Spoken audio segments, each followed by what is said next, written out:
जन्माद्यस्य यतोऽन्वयादितरतश्चार्थेष्वभिज्ञस्वराट् तेने ब्रह्महृदाय आदिकवये मुह्यन्ति यं सूरयः तेजो वारिमृदां यथा विनिमयो यत्र त्रिसर्गो मृषा धाम्ना स्वेन सदा निरस्तकुहकं सत्यं परं धीमहि श्रीरक्तरूपिण्युर्गाय पादयोः करोति मानं बहुधा विभूतिभिः वेङ्कटश्रितायाः कुसुमाकरानुगैः विगीयमाना प्रियकर्मगायते देहेन्द्रियप्राणमनोभिमानो जीवोऽन्तरात्मा गुणकर्ममूर्तिः सूत्रं महानित्युरुदेहगीतः संसार आधावतिकालतन्त्रः यस्वानुभावमखिलश्रुतिसारमेकम् अध्यात्मदीपमदितीर्षतां तमोन्धम् संसारिणां करुणयाः पुराणगुह्यं तं व्याससूनुमुपयामि गुरुं मुनीनाम्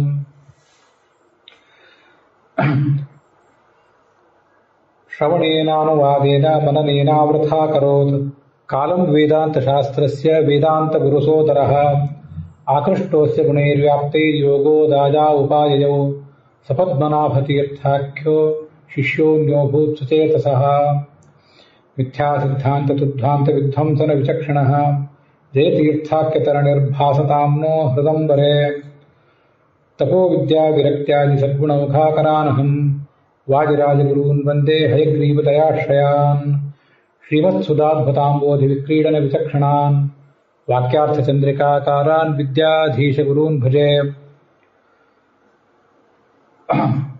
पूज्याय राघवेन्द्राय सत्यधर्मरताय च भजतां कल्पवृक्षाय नमतां कामधेनवे दुर्वादिध्वान्तरवये वैष्णवेन्दीवरेन्दवे श्रीराघवेन्द्रगुरवे नमोऽत्यन्तदयालवे आसेतोरातुषाराद्रेर्यो दिशो जितवान् मुहुः सत्यध्यानगुरुः पातु यतीन्द्रैरपि पूजितः प्रावोचद्योऽधिकं न्यायसुधा वाक्यार्थचन्द्रिकाम् सत्यप्रज्ञगुरुर्दद्यात् प्रज्ञां वैदान्तिकीं मम अनवद्यात्मचारित्र्यं वादिखद्योतभास्करम् विद्यामान्यगुरुं वन्दे विद्याविद्योतभास्वरम् तपस्वाध्यायशुश्रूषा कृष्णपूजा रतं मुनिम् विश्वेशमिष्टदं वन्दे परिव्राट्चक्रवर्तिनम् न ह्यम्मयानि तीर्थानि न देवामृच्छिलामयाः ते पुनन्त्युरुकालेन दर्शनादेव साधवः सर्वार्थसम्भवो देहो जनितः पोषितः पुनः न तयोर्याति निर्वेशं पित्रोर्मर्त्यः शतायुषा आकाशनामा विघ्नेशः वायुश्चाकाशकस्मृतः आकाशीति लक्ष्मीश्च तथाकाशो हरिस्वयम् ಶ್ರೀಗುರುಭ್ಯೋ ನಮಃ. ಪರಾಭವ ಸಂವತ್ಸರದ ಉತ್ತರಾಯಣದ ಗ್ರೀಷ್ಮ ಋತುವಿನ ಅಧಿಕ ಜ್ಯೇಷ್ಠ ಮಾಸದ ಕೃಷ್ಣ ಪಕ್ಷದ ದ್ವಿತೀಯ ಇವತ್ತು ಮಂಗಳವಾರ. ಇಂದಿನಿಂದ ಆರಂಭ ಮಾಡಿ 48 ದಿನಗಳವರೆಗೆ ಈ ಶ್ರವಣ ಅನ್ನುವ ಸೇವಾ, ಮಂಡಲ ಸೇವಾ, ಇದನ್ನ ನಾವೀಗ ಪ್ರಾರಂಭ ಮಾಡುವರಿದ್ದೇವೆ. ಸೇವಾ ಅಂದರೆ ನಾವು ಯಾವುದಾದ್ರೂ ಮಹಾತ್ಮರ ಸನ್ನಿಧಾನಗಳು ಅಥವಾ ದೇವಾಲಯಗಳು ಅಲ್ಲಿ ಹೋಗಿ ಏನು ಪ್ರದಕ್ಷಿಣೆ ನಮಸ್ಕಾರ ಮಾಡ್ತೀವಲ್ಲ, ಅದಕ್ಕೆ ಸೇವಾ ಅಂತ ಸಾಮಾನ್ಯವಾಗಿ ಜನಸಾಮಾನ್ಯರು ಅಂತಿರ್ತಾರೆ. ಮಂತ್ರಾಲಯದಲ್ಲಿ ಹೋಗಿ ಸೇವಾ ಮಾಡಿದೆವು, ಸೋಂದಾ ಕ್ಷೇತ್ರಕ್ಕೆ ಹೋಗಿ ಸೇವಾ ಮಾಡಿದೆವು ಅಂತ ಹೀಗೆಲ್ಲ ಬೇರೆ ಬೇರೆ ಹೇಳ್ತಿರ್ತಾರೆ. ತಿರುಪತಿಗೆ ಹೋದರಂತೂ ಕೆಳಗಿನಿಂದ ಮೇಲಿನವರೆಗೆ ನಡೆಯುವುದು, ನಡ್ಕೊಂಡು ಹತ್ತುವುದು, ಮತ್ತೆ ಆ ದೇವಸ್ಥಾನಕ್ಕೆ ಹೊರ ಆವರಣದಲ್ಲಿ ಪ್ರದಕ್ಷಿಣೆ ಹಾಕುವುದು. ಬಹಳ ದೊಡ್ಡ ಆವರಣ ಅದು ಪ್ರದಕ್ಷಿಣೆ ಹಾಕುವುದು, ಪ್ರದಕ್ಷಿಣೆ ನಮಸ್ಕಾರ ಮಾಡುವುದು, ಉಪವಾಸ ಮಾಡುವುದು, ರಾತ್ರಿ ಒಂದೇ ಹೊತ್ತು ಊಟ ಮಾಡುವುದು, ಇಂಥವೆಲ್ಲ ಸೇವಾ ಅಂತೇಳಿ ಜನಸಾಮಾನ್ಯರು ಸಾಮಾನ್ಯವಾಗಿ ತಿಳಿದಿರ್ತಾರೆ. ಆದರೆ ಸೇವಾ ಅಂದರೆ ಬರೀ ಅದಷ್ಟೇ ಸೇವಾ ಅಲ್ಲ. ಭಗವಂತನಿಗೆ ಅತಿ ಪ್ರಿಯವಾದ ಸೇವಾ ಅಂದರೆ ಶಾಸ್ತ್ರದ ಶ್ರವಣದ ಸೇವಾನೇ ಜ್ಞಾನ ಕಾರ್ಯ ಅನ್ನೋದು ಬಹಳ ಮುಖ್ಯ. ಯಾವತ್ತೂ ಕೂಡ ಯಾರಿಗೆ ಜ್ಞಾನ ಕಾರ್ಯ ಮಾಡುವ ಶಕ್ತಿ ಇಲ್ವೋ ಅಥವಾ ಜ್ಞಾನ ಕಾರ್ಯ ಮಾಡುವ ಆಸಕ್ತಿ ಇಲ್ವೋ ಅಂಥವರು ಆ ಪ್ರದಕ್ಷಿಣೆ ನಮಸ್ಕಾರ ಇತ್ಯಾದಿಗಳನ್ನ ಮಾಡಲಿ. ಹಾಗಂತ ಹೇಳಿ ಯಾರು ಜ್ಞಾನ ಕಾರ್ಯ ಮಾಡ್ತಿರ್ತಾರೆ, ಶ್ರವಣ ಪ್ರವಚನ ಇತ್ಯಾದಿಗಳನ್ನ ಮಾಡ್ತಿರ್ತಾರೆ, ಕೇಳ್ತಿರ್ತಾರೆ, ಅವರು ಪ್ರದಕ್ಷಿಣೆ ನಮಸ್ಕಾರ ಮಾಡಬಾರ್ದು ಅಂತಲ್ಲ, ಅದನ್ನು ಸೀಮಿತವಾಗಿ ಮಾಡಬೇಕು. ಎಲ್ಲಿ ಯಾವುದೇ ಸನ್ನಿಧಾನಕ್ಕೆ ಹೋದರೂ ಒಂದು ತುಳಸಿ ಬೃಂದಾವನ, ಒಂದು ಕೂತ್ಕೊಂಡಿರುವಂಥ ಗೋವು, ಮತ್ತೆ ಯಾವುದೇ ದೇವಾಲಯಗಳು ಯಾವುದೇ ಇರಲಿ, ಅಲ್ಲೆಲ್ಲ ಪ್ರದಕ್ಷಿಣೆ ಮಾಡಬೇಕು. ಅಡ್ಡ ಹೋಗುವಂತಿಲ್ಲ, ಎಡಭಾಗದಿಂದ ಹೋಗುವಂತಿಲ್ಲ.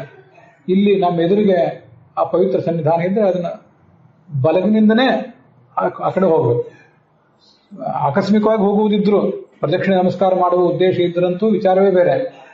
ಆಕಸ್ಮಿಕವಾಗಿ ಹೋಗುವುದಿದ್ರು, ಈ ನಾವು ಕೂತಿರುವ ಜಾಗದಿಂದ ಇನ್ನೊಂದು ಕಡೆ ಹೋಗುವುದಿದ್ರೆ ಆವಾಗ ಬಲಭಾಗದಿಂದಲೇ ಹೋಗಬೇಕು.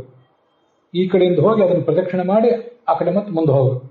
ಇಲ್ಲದೆ ಹೋದರೆ ಅದರಿಂದ ವಿವಾಹ, ಸಂತಾನ, ವಿದ್ಯಾ ಇತ್ಯಾದಿಗಳಿಗೆಲ್ಲ ಭಂಗ ಬರ್ತದೆ. ಯಾವಾಗಲೂ ಪ್ರದಕ್ಷಿಣ ಅಂತ ಅನ್ನೋದು ನಮಗೆ ಬೇಕೇ ಬೇಕು. ಆದರೆ ಅದರಲ್ಲಿ ಮಾತ್ರ ಮನುಷ್ಯ ಸೀಮಿತ ಆಗಿಬಿಡಬಾರದು. ಶ್ರವಣಂ ಮನನಂ ಚೈವ ಧ್ಯಾನಂ, ಶ್ರವಣಂ ಮನನಂ ನಿಧಿಧ್ಯಾಸನಮೇವ ಚ ಪರೇ ಗುರೌ ಚ ಯಾ ಭಕ್ತಿ ಪರಿಚರ್ಯಾದಿಕಂ ಹರೇಹೇ ಏಷಾ ಸೇವೇತಿ ಸಂಪ್ರೋಕ್ತ. ಸೇವಾ ಅಂದ್ರೆ ಏನು? ಭಗವಂತನ ಕುರಿತು ಶ್ರವಣ ಮಾಡಬೇಕು, ಶ್ರವಣ ಮಾಡಿದ್ದನ್ನು ವಿಚಾರ ಮಾಡಬೇಕು, ಕೂತ್ಕೊಂಡು ಒಂದು 5 ನಿಮಿಷ ಧ್ಯಾನ ಮಾಡಬೇಕು. ಪ್ರತಿಯೊಬ್ಬರು ಧ್ಯಾನ ಮಾಡಬೇಕು. ಅವರು ಯಾವ ಸ್ತ್ರೀ ಇರಲಿ, ಪುರುಷ ಇರಲಿ, ಪಂಡಿತ ಇರಲಿ, ಪಾಮರ ಇರಲಿ, ಪ್ರತಿಯೊಬ್ಬರು ಕೂಡ ಪ್ರತಿನಿತ್ಯ ಬೆಳಗಿನ ಹೊತ್ತು, ಸಾಯಂಕಾಲದ ಹೊತ್ತು ಕೆಲವು ನಿಮಿಷಗಳನ್ನ, ಕೆಲವು ಸೆಕೆಂಡ್ಗಳನ್ನಾದರೂ ಧ್ಯಾನದಲ್ಲಿ ಕಳೆಯಬೇಕು. ಆದ್ದರಿಂದ ಮನುಷ್ಯನ ಅಂತಃಶಕ್ತಿ, ಅಂತಃಸತ್ವ ಹೆಚ್ಚಾಗ್ತಾ ಹೋಗ್ತದೆ. ಧ್ಯಾನ ಅಂತ ಅನ್ನೋದು ಬೇಕೇ ಬೇಕು. ಪರೇ ಗುರೌಚ ಯಾ ಭಕ್ತಿ, ಭಗವಂತನ ಬಗ್ಗೆ ಭಕ್ತಿ, ಗುರುಗಳ ಬಗ್ಗೆ ಭಕ್ತಿ, ಪರಿಚರ್ಯಾದಿಕಂ ಹರೇಹೇ, ಮತ್ತೆ ಆ ಭಗವಂತನ ಮಂದಿರ, ಗರ್ಭಗುಡಿ ಅಥವಾ ನಮ್ಮ ಮನೆಯಲ್ಲೇ ದೇವಾಲಯ, ಅದನ್ನೆಲ್ಲ ಸ್ವಚ್ಛ ಮಾಡುವುದು, ಉಪಕರಣಗಳನ್ನು ಸ್ವಚ್ಛವಾಗಿಡುವುದು ಅಲ್ಲಿದು, ಇದು ಅಲ್ಲಿ ಸೇವಾ ಅಂತ ಕರ್ಸ್ಕೋತೀವಿ. ಏಷಾ ಸೇವೇತಿ ಸಂಪ್ರೋಕ್ತ, ಇದಕ್ಕೆ ಸೇವಾ ಅಂತಾರೆ. ಇವಿಷ್ಟೆಲ್ಲ ಸೇರಿದ್ರೆ ಸೇವಾ. ಆ ಸೇವಾದಲ್ಲಿ ಮೊದಲನೇ ಸೇವಾ ಯಾವುದಂದ್ರೆ ಶ್ರವಣ. ಯಾವತ್ತೂ ಜ್ಞಾನಕ್ಕೆ ಹೆಚ್ಚು ಮಹತ್ವ, ಬೆಲೆ ಕೊಡಬೇಕು. ಕೇವಲ ಶ್ರವಣ ಮಾಡಿದರೆ, ಕೇವಲ ದೇಹಕ್ಕೆ ದಂಡನೆ ಮಾಡಿದರೆ ಅದರಿಂದ ಹೆಚ್ಚು ಸಾಧನೆ ಆಗೋದಿಲ್ಲ. ಸ್ವಯಂ ಭಗವಂತ ಕೃಷ್ಣ ಕೂಡ ಭಗವದ್ಗೀತಾದಲ್ಲಿ ಹೇಳಿದ್ದನ್ನ ನಹಿ ಜ್ಞಾನೇನ ಸದೃಶಂ ಪವಿತ್ರಮೇ ವಿದ್ಯತೆ, ಜ್ಞಾನಕ್ಕೆ ಸದೃಶವಾದ ಪವಿತ್ರವಾದ ಯಾವುದೂ ಇಲ್ಲ. ಅದಕ್ಕಾಗಿ ಶ್ರವಣ ಕೂತ್ಕೊಂಡು ಕೇಳಬೇಕು. ಕೇಳಿದ್ದು ನಮ್ಮಲ್ಲಿ ಒಂದು ದೊಡ್ಡ ಮಟ್ಟದ ಶ್ರವಣ ಆಗಿದೆ ಅಂದರೆ ಅದನ್ನ ಇನ್ನೊಬ್ರಿಗೆ ಹೇಳಬೇಕು.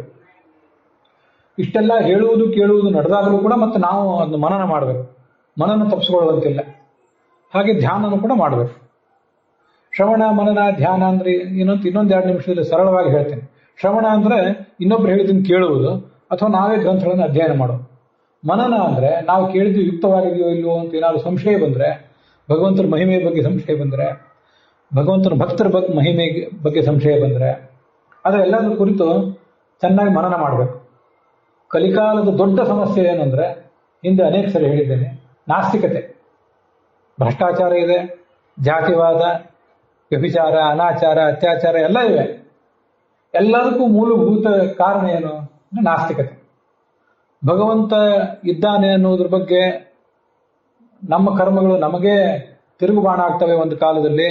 ಇದೊಂದೇ ಜನ್ಮ ಅಲ್ಲ, ಇನ್ನೊಂದು ಜನ್ಮದಲ್ಲಿ ಆದರೂ, ಈ ಜನ್ಮದಲ್ಲಿ ಆದರೂ ನಾವು ಮಾಡಿದ ಕರ್ಮಗಳ ಪ್ರತಿಫಲವನ್ನು ಅನುಭವಿಸಬೇಕಾಗ್ತದೆ ಅನ್ನೋ ಎಚ್ಚರ ಇಲ್ಲದೆ ಇದು ನಾಸ್ತಿಕತೆ. ಒಂದು ವೇಳೆ ಅದೆಲ್ಲ ಗೊತ್ತಿದ್ರೂ ಕೂಡ ಅದ್ರ ತಕ್ಕಂತೆ ನಡ್ಕೊಳ್ಳದೆ ಇರೋದು. ದೇವರಿದ್ದಾನೆ ಅಂತ ಗೊತ್ತು, ಆದರೆ ಆ ಕೆಲಸ ಮಾಡುವಾಗ ಅದನ್ನು ಮರೆಯುವುದು, ದೇವರು ಇಲ್ಲ ಏನು ಅನ್ನುವಂತೆ ವರ್ತನೆ ಮಾಡೋದು. ಇದು ಕಲಿಯುಗದ ಪ್ರಧಾನ ಸಮಸ್ಯೆ. ನಾಸ್ತಿಕತೆ ಅನ್ನೋದು ದೊಡ್ಡ ಸಮಸ್ಯೆ. ಆ ನಾಸ್ತಿಕತೆಯನ್ನು ಮೆಟ್ಟಿ ನಿಲ್ಬೇಕಾದ್ರೆ ಏನು ಮಾಡಬೇಕು? ನಮ್ಮ ಹಿರಿಯರು, ಸಾಧುಗಳು, ಸತ್ಪುರುಷರು, ಶರಣರು, ದಾಸರು ಎಲ್ಲ ಬೇಕಾಷ್ಟು ಗ್ರಂಥಗಳನ್ನು ಬರೆದಿದ್ದಾರೆ, ಬೇಕಾಷ್ಟು ಸಾಹಿತ್ಯನೂ ಬಿಟ್ಟು ಹೋಗಿದ್ದಾರೆ. ಆ ಪರಂಪರೆ ನಮ್ಮ ಎದುರಿಗಿದೆ. ಆದರೆ ಕ್ರಮವಾಗಿ ನಾವು ನಾಸ್ತಿಕರಂತೆ ವ್ಯವಹರಿಸ್ತಿದ್ದೇವೆ. ನೋಡಿದ್ರೆ ನಾಸ್ತಿಕರಲ್ಲ, ಎಲ್ಲ ಧಾರ್ಮಿಕ ನಂಬಿಕೆಗಳು ನಮಗಿವೆ, ಅದಕ್ಕೆ ಅಂಟುಕೊಂಡಿದ್ದೇವೆ, ಜಾತ್ರೆಗಳು ನಡೆಸ್ತೀವಿ, ದೇವಾಲಯಗಳು ಕಟ್ತೇವೆ, ಅಲ್ಲಿ ಹೋಗ್ತೇವೆ. ಆದರೆ ಆಚರಣೆಯಲ್ಲಿ ಮಾತ್ರ ಆಸ್ತಿಕತೆ ಇಲ್ಲ. ನಾವು ಮಾಡುವ ಪ್ರತಿಯೊಂದು ಕೆಲಸವನ್ನು ದೇವರು ನೋಡ್ತಿದ್ದಾನೆ, ನಾವು ಅದನ್ನು ತಪ್ಪು ಮಾಡಿದರೆ ಅದಕ್ಕೆ ಸರಿಯಾದ ಸಮಯದಲ್ಲಿ ದಂಡನೆ ಮಾಡ್ತಾನೆ ಅನ್ನೋ ಎಚ್ಚರ ಇಲ್ಲದೆ ಹೋದರೆ ನಾವು ಆಸ್ತಿಕರಾಗಿಯೂ ಕೂಡ ಉಪಯೋಗ ಇಲ್ಲ. ಅದು ನಾಸ್ತಿಕತೆಗೆ ಸಮಾನ. ಆದ್ದರಿಂದ ದೇವರಿದ್ದಾನೆ ಅನ್ನೋ ಎಚ್ಚರ, ಅವನನ್ನು ಹೇಗೆ ಧ್ಯಾನಿಸಬೇಕು, ಹೇಗೆ ಅವನ ಕುರಿತು ಶ್ರವಣ ಮಾಡಬೇಕು ಅನ್ನೋದ್ರ ಬಗ್ಗೆ ಮನನ, ನಿತ್ಯ ಇದನ್ನೇ ಮನನ ಮಾಡಬೇಕು. ಯಾವತ್ತೂ ನಮ್ಮ ಕರ್ಮಗಳು ನಮಗೆ ತಿರುಗುಬಾಣ ಆಗ್ತವೆ. ಆದ್ದರಿಂದ ದುಷ್ಕರ್ಮಗಳನ್ನು ನಿಲ್ಲಿಸಬೇಕು, ಸತ್ಕರ್ಮಗಳನ್ನೇ ಹೆಚ್ಚು ಮಾಡಬೇಕು. ಇನ್ನೊಬ್ಬರಿಗೆ ಉಪಕಾರ ಮಾಡ್ಲಿಕ್ಕಾಗದೇ ಇದ್ರೂ ಅಡ್ಡಿಲ್ಲ, ಅಪಕಾರ ಅಂತೂ ಮಾಡಬಾರ್ದು ಅನ್ನೋ ವಿಷಯಗಳನ್ನ, ಭಗವಂತನ ಕುರಿತಾದ ವಿಷಯಗಳನ್ನ, ಭಗವಂತನ ಭಕ್ತರ ಕುರಿತಾದ ವಿಷಯಗಳನ್ನ ನಿತ್ಯ ಮನನ ಮಾಡ್ತಿರ್ಬೇಕು. ಹೀಗೊಂದು ಸಂಶಯ ಬಂದಿದೆ ನಮಗೆ ಧರ್ಮದ ಕುರಿತು ಅಂತ ಏನಾದ್ರು ಸ್ವಲ್ಪ ಸಂಶಯ ಬಂದ ಕೂಡಲೇ ಅದನ್ನು ಜ್ಞಾನಿಗಳ ಹತ್ರ ಹೋಗಿ ಆ ಸಂಶಯಗಳನ್ನು ಪರಿಹರಿಸ್ಕೋಬೇಕು. ಹಾಗೆ ಒಳಗೆ ಸಂಶಯ ಬಿಟ್ರೆ ದೇವರನ್ನು ನಂಬಿದ್ರಿಂದ ಏನು ಫಲ? ದೇವರ ಕುರಿತಾಗಿ ಇಷ್ಟೆಲ್ಲ ವ್ರತ ಆಚರಣೆ ಈ ಎಲ್ಲ ಧರ್ಮಗಳನ್ನು ಅನುಸರಿಸಿದ್ರಿಂದ ನಮಗೇನು ಫಲ ಅಂತ ಸಂಶಯ ಒಂದು ವೇಳೆ ಒಳಗೆ ಒಂದು ಬೀಜ ಬಿತ್ತಿದ್ರೆ, ಸಂಶಯದ ಬೀಜ ಬಿತ್ತಿದ್ರೆ ಅದು ಕ್ರಮವಾಗಿ ಹೆಮ್ಮರಾಗಿಬಿಡ್ತದೆ. ನಮ್ಮ ಕಾಲಕ್ಕೆ ಬರೇ ಹಾಗೆ ಉಳಿದಿರ್ತದೆ. ನಮ್ಮ ಮುಂದಿನವ್ರ ಕಾಲಕ್ಕೆ ಆ ನೀತಿ ನಿಯಮ ಧರ್ಮ ಕಟ್ಟು ಪಾಡೋದನ್ನೆಲ್ಲ ಅವ್ರು ಮೀರ್ತಾರೆ. ಅಷ್ಟೊತ್ತಿಗೆ ಕಾಲ ಮಿಂಚಿ ಬಿಟ್ಟಿರ್ತದೆ. ಇದಕ್ಕೆ ಯಾವತ್ತೂ ಆಸ್ಪದ ಕೊಡಬಾರ್ದು. ಶಾಸ್ತ್ರ ಗ್ರಂಥಗಳಲ್ಲಿ ಏನು ವಿಷಯ ಹೇಳಿದ್ದಾರೆ ಅವೆಲ್ಲವನ್ನು ಸರಿಯಾಗಿ ತಿಳಿದು ಆಚರಣೆ ಮಾಡಬೇಕು. ಅದು ತಿಳಿಯುವುದೇ ಶ್ರವಣ. ತಿಳಿದದ್ದನ್ನ ಏನಾದ್ರು ಸಂಶಯಗಳಿದ್ದರೆ ಅದನ್ನು ಪರಿಹರಿಸಿಕೊಳ್ಳುವುದಕ್ಕೆ ಮನನ ಅಂತ. ಇದು ನಿತ್ಯವೂ ಪ್ರತಿಯೊಬ್ಬರೂ ಮಾಡಲೇಬೇಕಾಗುತ್ತೆ. ಯಾರೋ ವಿದ್ವಾಂಸರು, ಯಾರೋ ಸ್ವಾಮಿಗಳು, ಪಂಡಿತರು ಮಾತ್ರ ಮಾಡಬೇಕಾದ ಕೆಲಸ ಅಲ್ಲ. ಪ್ರತಿಯೊಬ್ಬರೂ ಆ ಶ್ರವಣ ಮಾಡಬೇಕು, ಮನನ ಮಾಡಬೇಕು, ಮತ್ತೆ ಧ್ಯಾನ ಮಾಡಬೇಕು. ಧ್ಯಾನ ಮಾಡುವಾಗಲೇ ಮನನ ಮಾಡಬಹುದು ಬೇಕಾದ್ರೆ. ಅದಕ್ಕೆಲ್ಲ ಹೆಚ್ಚಿನ ಫಲ ಇದೆ. ಪ್ರತಿನಿತ್ಯ ಪ್ರತಿಯೊಬ್ಬನೂ ಕೂಡ ಕಣ್ಮುಚ್ಚಿ ಕೂತ್ಕೊಂಡು ನಾವು ಭಾಷೆ ಪ್ರಕ್ರಿಯೆಗಳನ್ನು ಮಾಡ್ತೇವಲ್ಲ, ಅಭಿಷೇಕ ಮಾಡ್ತೇವೆ, ಮತ್ತೆ ಹಣೆಗೆ ಲಾಂಛನಗಳನ್ನು ಹಚ್ಕೋತೀವಿ, ಮತ್ತೆ ನೈವೇದ್ಯ ಮಾಡ್ತೀವಿ, ಮಂಗಳಾರತಿ ಮಾಡ್ತೀವಿ. ಇವು ಹೊರಗಿನ ಕ್ರಿಯೆಗಳಾದವು. ಹೊರಗಿನ ಕ್ರಿಯೆ ಮಾಡುವಾಗ ನಮ್ದು ಏನಾಗ್ತದೆ, ಮನಸ್ಸು ಅಲ್ಲೇ ನಿಂತು ಬಿಡ್ತದೆ. ಕೆಲವು ಸರಿ ಒಳಗೆ ಹೋಗೋದೇ ಇದೆ. ಅದಕ್ಕಾಗಿ ಕೆಲವು ಸೆಕೆಂಡು, ಕೆಲವು ನಿಮಿಷಗಳನ್ನಾದರೂ ನಮ್ಗೆ ಎಷ್ಟೆಷ್ಟು ಅನುಕೂಲ ಇದೆಯೋ ಅಷ್ಟೆಷ್ಟು ಧ್ಯಾನದಲ್ಲಿ ಕಳೆಯುವ ಪ್ರಯತ್ನ ಮಾಡಬೇಕು.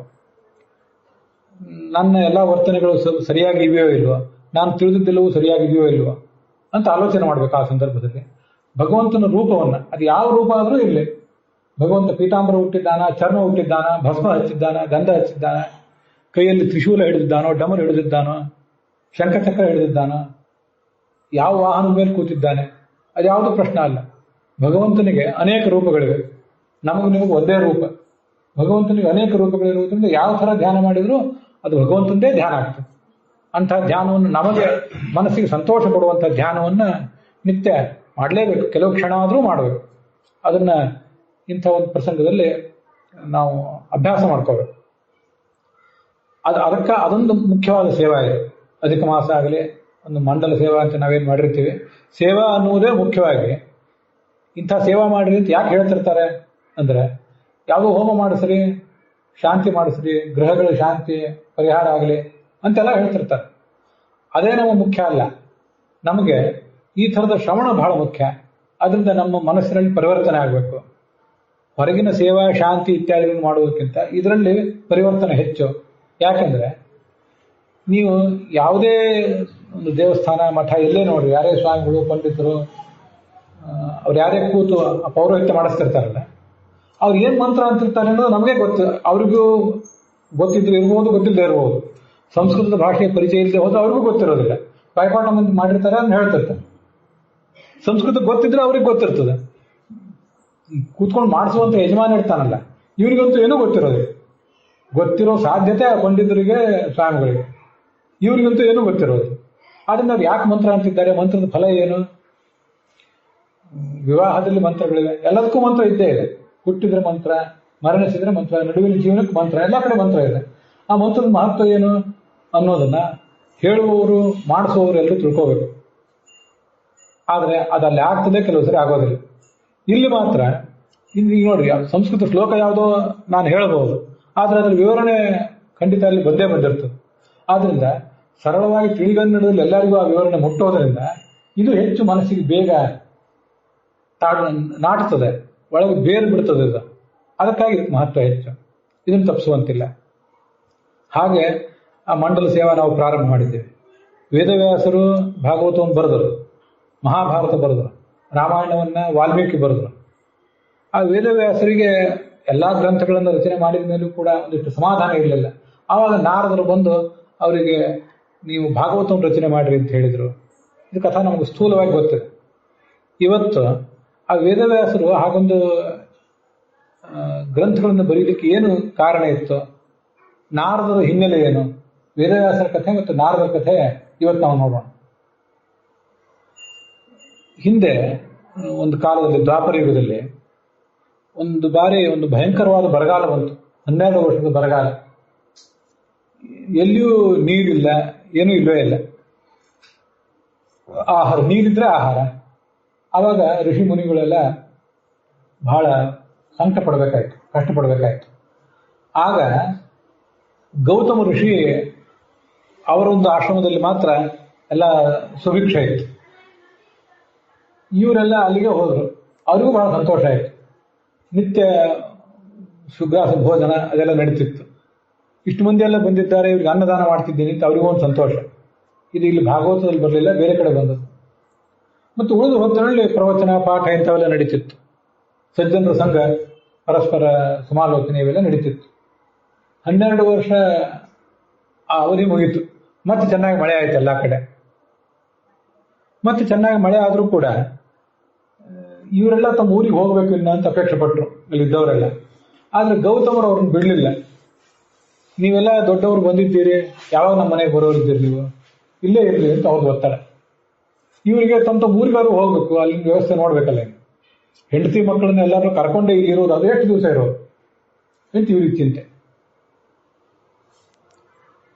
ಈ ನಡುವೆ ಅಲ್ಲಿ ಬೇರೆ ಪುರಾಣದಲ್ಲಿ ಅವ್ರ ಕಥಾ ಬರ್ತದೆ. ಇದೆಲ್ಲ ವೇದವ್ಯಾಸರ ಅವತಾರಕ್ಕೆ ಹಿನ್ನೆಲೆ. ಗಣೇಶ ಏನ್ ಮಾಡಿದಂತೆ, ಒಂದು ಬಾರಿ ಗಣಪತಿನೂ ನೆನಪು ಮಾಡ್ಕೊಳ್ಬೇಕು. ಆರಂಭದಲ್ಲಿ ಈಗಾಗಲೇ ನೆನಪು ಮಾಡ್ಕೊಂಡಿದ್ದೀವಿ, ನಿರ್ವಿಘ್ನವಾಗಿ ಇದು ಮುಂದುವರಿಯಲಿ ಅಂತ. ಆ ಗಣೇಶ ಈ ಎಲ್ಲ ಮನೆಗಳ ಹತ್ರ ಬಂದದ್ದು. ನಿಮಗೆ ನಾಚಿಕೆ ಆಗಲ್ಲ, ಎಷ್ಟು ದಿವಸ ಇರೋರಿದ್ದೀರಿ ಇನ್ನೊಬ್ಬರ ಮನೆಯಲ್ಲಿ, ಅಲ್ಲೇ ಅನ್ನ ತಿನ್ಕೊಂಡು ಆರಾಮ್ ಇದ್ದು ಬಿಟ್ಟಿದ್ದೀರಲ್ಲ, ನಿಮ್ಗೇನು ಊರು ಮನೆ ಕೇರಿ ಎಲ್ಲ ಇದೆಯೋ ಇಲ್ಲ ಅಂತೇಳಿ. ಸರಿ, ಹೋಗ್ಬೇಕು ಅಂತ ನಮಗೂ ಅಪೇಕ್ಷೆ ಇದೆ, ಆದ್ರೆ ಆಗ್ತಿಲ್ಲ ಅಂತ ಅವ್ರು ತಮ್ಮ ಗೋಳು ಹೇಳ್ಕೊಂಡು. ಅದಕ್ಕೆ ಇವನೇನ್ ಮಾಡಿದೆ ಗಣೇಶ, ಒಂದು ಉಪಾಯ ಹೇಳ್ತೀನಿ ನಿಮ್ಗೆ ಅಂತ ಉಪಾಯ ಹೇಳಿದ.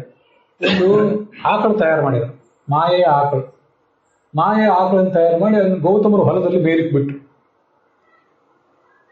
ಎಲ್ಲ ಗಣಪತಿ ಅದನ್ನು ಆಗ ಮಾಡಿಕೊಟ್ಟಿದ್ದ ಹಾಗೆ ಈ ಋಷಿಮುನಿಗಳೆಲ್ಲ ಅದನ್ನು ಮಾಡಿದರು. ಗೌತಮರು ಯಾವುದೋ ಬೀದಿ ಆಕಳು, ಬೀಡಾಡಿದ ಆಕಳು ಬಂತಲ್ಲ, ಅದನ್ನ ಓಡಿಸ್ಬೇಕು ಅಂತ. ಆಕಳನ್ನು ಹೊಡಿಬಾರ್ದು ಅನ್ನೋ ಗೊತ್ತಿಲ್ಲದೆ ಇರೋರೇನಲ್ಲ, ಅವರು ಹೊಡಿಲಿಲ್ಲ, ಅದನ್ನ ಕೇವಲ ಬೆದರಿಸ್ಲಿಕ್ಕೆ ಹೋದ್ರು. ಮತ್ತು ಹೊಡೆದ್ರು ಬಹಳ ಮೃದುವಾಗಿ ಹೊಡಿಲಿಕ್ಕೆ ಹೋದ್ರು. ಅಷ್ಟಕ್ಕೆ ಆ ಮಾಯ ಆಕಳು ಸತ್ತೇ ಹೋಯ್ತು. ಅದನ್ನ ಹಾಗೆ ತಯಾರು ಮಾಡಿದ್ರು ಅವರು. ಆಕಳು ಸತ್ತು ಕೂಡಲೇ ಇವರೆಲ್ಲ ತಗಾದೆ ತೆಗೆದ್ರು, ನೀವು ಗೋಹತ್ಯೆ ಮಾಡಿದ್ದೀರಿ, ನಿಮ್ಮ ಆಶ್ರಮದಲ್ಲಿ ನಾವು ಇರೋದಿಲ್ಲ, ಊರಿಗೆ ಹೊರಟೋಗ್ಬಿಟ್ರಲ್ಲ. ಈ ಕಡೆ ಗೌತಮರಿಗೆ ಏನೋ ವಿಚಿತ್ರವಾಗಿದೆಯಲ್ಲ, ಏನು ಸುಮ್ಮನೆ ಒಂದು ಸ್ವಲ್ಪ ಬೆದರಿಸಿದ ಕೂಡಲೇ ಅಥವಾ ಒಂದು ಸಣ್ಣ ಏಟು ಹೊಡೆದ ಕೂಡಲೇ ಆಕಳು ಸಾಯುವುದು ಅಂದ್ರೆ ಏನು? ಅವರು ದೊಡ್ಡ ಜ್ಞಾನಿಯೇ. ಕಣ್ಮುಚ್ಚಿ ವಿಚಾರ ಮಾಡಿದ್ರು, ಇದೆಲ್ಲ ಈ ಮಾಯೆ ಅಂತ ಗೊತ್ತಾಯ್ತು. ಇವರೆಲ್ಲ ಹೀಗೆ ಮಾಡಿದ್ದಾರೆ, ಬೇಕಂತ ನನ್ನ ಆಶ್ರಮದಿಂದ ಹೋಗಬೇಕು ಅಂತ ಮಾಡಿದ್ದಾರೆ. ಅವ್ರಿಗೆಲ್ಲರಿಗೂ ಒಂದು ಶಾಪ ಕೊಟ್ಬಿಟ್ರು. ನನ್ನ ಆಶ್ರಮದಲ್ಲಿ ಇಷ್ಟು ದಿವಸ ನೀವು 12 ವರ್ಷ ಚೆನ್ನಾಗಿ ಊಟ ಮಾಡ್ಕೊಂಡಿದ್ರಿ, ಪಾಠ ನಡೆದಿತ್ತು, ಪ್ರವಚನ ನಡೆದಿತ್ತು, ಸತ್ಸಂಗ ನಡೆದಿತ್ತು. ಇವತ್ತು ನೀವು ಕೃತಜ್ಞರಾಗಿ ನನಗೆ ಗೋಹತ್ಯೆ ಅಪವಾದ ಹೊರಿಸಿದ್ರಲ್ಲ, ನಿಮ್ಮ ಎಲ್ಲ ಬುದ್ಧಿ ಎಲ್ಲ ಹಾಳಾಗಿ ಹೋಗಲಿ, ಕಲಿತ ಶಾಸ್ತ್ರ ಎಲ್ಲ ಮರೆತು ಹೋಗ್ಬಿಡ್ಲಿ ಅಂತ ಶಾಪ ಕೊಟ್ಬಿಟ್ರು. ಈ ಕಡೆ ಅದೇನೇ ಆಗಲಿಲ್ಲ, ಮಾಯೆ ಆಕಳು, ಎಂಥದೋ ಒಂದು ಆಕಳು, ಅದಂತೂ ಸತ್ತಿದೆ.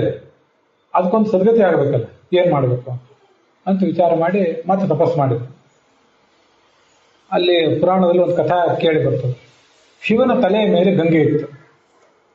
ಪಾರ್ವತಿಗೆ ಆ ಶಿವನ ತಲೆಯ ಮೇಲೆ ಗಂಗೆ ಇರುವುದು ಸ್ವಲ್ಪ ಯಾಕೋ ಸಹ್ಯ ಆಗಿರಲಿಲ್ಲ. ಗಂಗೆ ಏನು ಶಿವನ ಪತ್ನಿ ಏನಲ್ಲ, ಗಂಗೆ ಅಂದ್ರೆ ವರುಣನ ಪತ್ನಿ. ಗಂಗೆ ಅಂದ್ರೆ ನದಿ, ವರುಣ ಅಂದ್ರೆ ಸಮುದ್ರ ರಾಜ, ಅವನ ಪತ್ನಿ. ಇವನಿಗೇನು, ಈ ಶಿವನಿಗೂ ಏನು ಬೇರೆ ಭಾವನೆ ಇರಲಿಲ್ಲ, ಗಂಗೆಗೂ ಏನು ಬೇರೆ ಭಾವನೆ ಇರಲಿಲ್ಲ. ತನ್ನ ತಲೆ ಮೇಲೆ ಇದ್ಲ ಅಷ್ಟೇ, ಗಂಗೆ ಇದ್ಲ. ಆ ಗಂಗೆಯನ್ನ ಅಲ್ಲಿಂದ ಇಳಿಸ್ಬೇಕು ಅಂತ ಪಾರ್ವತಿಯ ಉಪಾಯ. ಆ ಪಾರ್ವತಿಯ ವಿಚಾರವನ್ನು ತಿಳ್ಕೊಂಡು ಗಣೇಶ ಇಲ್ಲಿ ಬಂದಿದ್ದ. ಈಗ ಏನ್ ಮಾಡಿದ್ರು, ಆ ಗೌತಮ ಪ್ರಾರ್ಥನೆ ಮಾಡಿದ್ರಿಂದ ಶಿವ ತನ್ನ ತಲೆಯ ಮೇಲೆ ಗಂಗೆಯನ್ನು ಬಿಟ್ಟು ಕೊಟ್ಟ. ಗಂಗೆಯನ್ನು ಬಿಟ್ಟು ಕೊಟ್ಟ ಮೇಲೆ ಅದು ಆ ಹಸು ಎಲ್ಲಿ ಸತ್ತು ಬಿದ್ದಿತ್ತಲ್ಲ ಅಲ್ಲಿ ಹರಿಯಿತು. ಆವಾಗ ಹಸು ಎದ್ದು ನಿಂತಿತ್ತು ಅಂತ ಸದ್ಗತಿ ಆಯ್ತು, ಏನೋ ಒಂದು ಆಯ್ತು. ಆ ನದಿ ಯಾವುದಂದ್ರೆ ಗೋದಾವರಿ ನದಿ. ಆಂಧ್ರದಲ್ಲಿ, ಮಹಾರಾಷ್ಟ್ರದಲ್ಲಿ ಹರಿತದಲ್ಲ, ಅದೇ ಗೋದಾವರಿ ನದಿ. ಗೋದಾವರಿ ನದಿ ಅಂತ ಅದನ್ನ ಯಾಕೆ ಕರೀತಾರೆ ಅಂದ್ರೆ, ಗೋ ಅಂದ್ರೆ ಆಕಳು, ದ ಅಂದ್ರೆ ಅದನ್ನ ಕೊಟ್ಟದ್ದು, ವಾರಿ ಅಂದ್ರೆ ನೀರು. ಗೋದಾವರಿ ಅಂದ್ರೆ ಆ ಸತ್ತು ಹೋದ ಆಕಳನ್ನ ಮತ್ತೆ ಎಬ್ಬಿಸಿ ನಿಲ್ಲಿಸಿದ, ಅದಕ್ಕೆ ಸದ್ಗತಿ ಕೊಟ್ಟ ನದಿ ಅಂತ. ಮೂಲತಃ ಗಂಗಾ ನದಿಯೇ ಅದು. ದಕ್ಷಿಣ ಭಾಗದಲ್ಲಿ ಗೋದಾವರಿ ನದಿ ಬಹಳ ಮಹತ್ವದ್ದು, ಉತ್ತರ ಭಾರತದಲ್ಲಿ ಗಂಗಾ ನದಿ ಬಹಳ ಮಹತ್ವದ್ದು. ಅದಕ್ಕೆ ನಾವೆಲ್ಲ ಏನು ಕೆಲಸ ಮಾಡಬೇಕಾದ್ರೆ ಗೋದಾವರಿ ದಕ್ಷಿಣೇ ತೀರೆ ಅಂತ ಅಂತಿರ್ತಾರೆ. ನಾವೆಲ್ಲ ದಕ್ಷಿಣ ಭಾರತದವರು ಕಾರ್ಯಗಳು ಸಂಕಲ್ಪ ಮಾಡ್ತೀವಲ್ಲ, ಗೋದಾವರಿ ದಕ್ಷಿಣೇ ತೀರೆ ದಂಡಕಾರಣ್ಯ, ಇದೆಲ್ಲ ದಂಡಕಾರಣ್ಯ. ಇವತ್ತು ಕಾಲದ ದೊಡ್ಡ ಅರಣ್ಯ ಆಗಿತ್ತು, ಈಗ ಅರಣ್ಯ ಆಗಿಲ್ಲ, ಅದು ವಿಚಾರ ಬೇರೆ. ಅಂತೂ ಗೋದಾವರಿ ದಕ್ಷಿಣ ತೀರ, ಹೀಗೆ ಗೋದಾವರಿ ನದಿ ಅದು ಹುಟ್ಟಿತು. ಅದೇನಿರಲಿ, ಈ ಕಡೆ ಇವರಿಗೆಲ್ಲ ಜ್ಞಾನ ಇಲ್ಲ, ಹೊರಟೋಯ್ತಲ್ಲ. ದೊಡ್ಡ ಪ್ರಮಾಣದಲ್ಲಿ ಋಷಿಮುನಿಗಳು ಜ್ಞಾನ ಹೊರಟೋದ್ರೆ ನಾವು ಉಪದೇಶ ಮಾಡಬೇಕಾದವರೇ ಅವರು. ಅವ್ರದೇ ಜ್ಞಾನ ಕಲುಷಿತ ಆದ್ರೆ ಮುಂದೆ ಏನು ಮಾಡೋದು? ಆವಾಗ ಎಲ್ಲ ದೇವತೆಗಳು ಪರಮಾತ್ಮನ ಪ್ರಾರ್ಥನೆ ಮಾಡಿದರು. ಪರಮಾತ್ಮ ವೇದವ್ಯಾಸನಾಗಿ ಅವತಾರ ಮಾಡಿ ಎಲ್ಲ ಕಣ್ಮರೆಯಾದ ಶಾಸ್ತ್ರಗಳನ್ನೆಲ್ಲ ಮತ್ತೆ ಬೆಳಕಿಗೆ ತಂದ, ವೇದಗಳನ್ನು ಬೆಳಕಿಗೆ ತಂದ, ಧರ್ಮಗಳನ್ನು ಮತ್ತೆ ನೆಲೆಗೊಳಿಸಿದ. ಮತ್ತೆ ಆ ವೇದದ ಅರ್ಥ ತಿಳಿಯಬೇಕು, ಜನಸಾಮಾನ್ಯರಿಗೆ ಕಥೆಗಳು ಬೇಕು ಅಂತ ಮಹಾಭಾರತ ರಚನೆ ಮಾಡಿದ. ಇಷ್ಟೆಲ್ಲ ಮಾಡಿದ್ರೂ ಕೂಡ ಅವನಿಗೆ ಇನ್ನೂ ಸಮಾಧಾನ ಇರಲಿಲ್ಲ. ಇನ್ನೂ ಒಂದೇನೋ ಕೆಲಸ ಮಾಡ್ಬೇಕು ನಾನು ಅಂತ ಅಂದುಕೊಳ್ಳುವವರಂತೆ ಕೂತಿದ್ದ. ಆಗ ನಾರದ ಅಲ್ಲಿಗೆ ಬಂದ. ಇನ್ನು ಮುಂದೆ ನಾರದರ ಕಥೆ ಹೇಳೋನಿದ್ದೆ. ಇದನ್ನ ಹಿಂದೆ ಹೇಳಿರ್ಲಿಲ್ಲ, ಈಗ ನಾರದರ ಕಥೆ ನಾವು ನೋಡಬೇಕಾಗಿದೆ. ಭಾಗವತದ ರಚನೆ ಯಾಕೆ ಆಗ್ಬೇಕಾಗಿತ್ತು ಅಂದ್ರೆ, ನೇರವಾಗಿ ದೊಡ್ಡ ದೊಡ್ಡ ಗ್ರಂಥಗಳನ್ನು ಓದಿದ್ರೆ ಭಗವಂತನ ಮಹಿಮಾ ಸ್ಪಷ್ಟವಾಗಿ ಗೊತ್ತಾಗೋದಿಲ್ಲ. ಶಾಸ್ತ್ರ ಬಹಳ ಕಠಿಣ ಯಾವತ್ತೂ ಕೂಡ. ಆವಾಗ ಅಲ್ಲಿ ನಾರದರು ಬಂದ್ರಲ್ಲ, ಆ ನಾರದರು ಇವ್ರ ಜೊತೆ ಸಮಾಲೋಚನೆ ಮಾಡ್ಲಿಕ್ಕೆ ತೊಡಗಿದ್ರು. ನಾರದನ್ನ ಇವರು ಸ್ವಾಗತ ಮಾಡಿ ಸತ್ಕಾರ ಮಾಡಿದರು. ಯಾಕೆ, ಏನೋ ಮನಸ್ಸಿನಲ್ಲಿ ಬೇಸರ ಇದ್ದಂತೆ ಕಾಣಿಸ್ತದೆ, ಎಲ್ಲಾ ಗ್ರಂಥ ರಚನೆ ಮಾಡಿದ್ದೀರಿ, ಏನಿದು? ಅದಕ್ಕೆ ವೇದವ್ಯಾಸ ಹೇಳಿದ್ರು, ಸರಿ, ನೀವೇ ನನ್ನನ್ನು ಕೇಳೋದು, ನಿಮಗೆ ಗೊತ್ತಿರಬೇಕಲ್ಲ, ನೀವು ದೊಡ್ಡ ಜ್ಞಾನಿಯೇ. ನಾರದ ಅಂದ್ರೆ ಹಿಂದೆ ಅನೇಕ ಸರಿ ಹೇಳಿದ್ದೆ, ಬರೀ ಅಲ್ಲಿ ಕಲಹ ಹಚ್ಚಿ ವಿನೋದ ಮಾಡುವ ವ್ಯಕ್ತಿ ಅಷ್ಟೇ ಅಲ್ಲ, ಎಲ್ಲಾ ದೊಡ್ಡ ಗ್ರಂಥಗಳ ರಚನೆ ಹಿಂದೆನೂ ಅವ್ರ ಪಾತ್ರ ಇದೆ. ರಾಮಾಯಣ, ಮಹಾಭಾರತ, ಭಾಗವತ, ಯಾವತ್ತೂ ಮೂರು ಲೋಕದಲ್ಲಿಯೂ ಎಲ್ಲಿಯೂ ಅವರು ಸಂಚಾರ ಮಾಡಿದ ಜಾಗವೇ ಇಲ್ಲ. ದೈತ್ಯರ ಹತ್ರ ಹೋಗ್ತಾರೆ, ಋಷಿಗಳ ಹತ್ರ ಹೋಗ್ತಾರೆ, ದೇವತೆಗಳ ಹತ್ರ ಹೋಗ್ತಾರೆ, ತ್ರಿಮೂರ್ತಿಗಳು ಬ್ರಹ್ಮ, ವಿಷ್ಣು, ಮಹೇಶ್ವರ ಅವ್ರ ಹತ್ರನೂ ಹೋಗ್ತಾರೆ. ಮತ್ತೆ ಎಲ್ಲರೊಳಗೂ ಇವ್ರ ಸಂಚಾರ ಇದೆ ಇವರಿಗೆ. ಮತ್ತೆ ಅಂತಶ್ಚರ ವಾಯು ಇವ ಆತ್ಮಸಾಕ್ಷಿ, ನಮ್ಮ ಸಾಕ್ಷಿ ನಾವೇನು ಅನ್ನೋದನ್ನು ತಿಳ್ಕೊಂಡಿರ್ತದೆ, ಯಾವ್ದು ಸರಿ ಯಾವ್ದು ತಪ್ಪು ಅನ್ನೋದು ತಿಳ್ಕೊಂಡಿರ್ತದೆ. ನಿಮ್ಮದು ನನಗೆ ಗೊತ್ತಿಲ್ಲ, ನಂದು ನಿಮಗೆ ಗೊತ್ತಿಲ್ಲ. ಆದ್ರೆ ನಾರದರಿಗೆ ಮಾತ್ರ ಎಲ್ಲರಿಗೂ ಗೊತ್ತು. ಎಲ್ಲಿಯಾದ್ರೂ ದೇವ ಕಾರ್ಯ ಆಗುವುದಿದ್ರೆ ಆ ಸಂದರ್ಭದಲ್ಲಿ ಆ ನಾರದರು ಇಂಥ ದೇವ ಕಾರ್ಯಗಳನ್ನು ಮಾಡಿಕೊಡ್ತಿದ್ರು.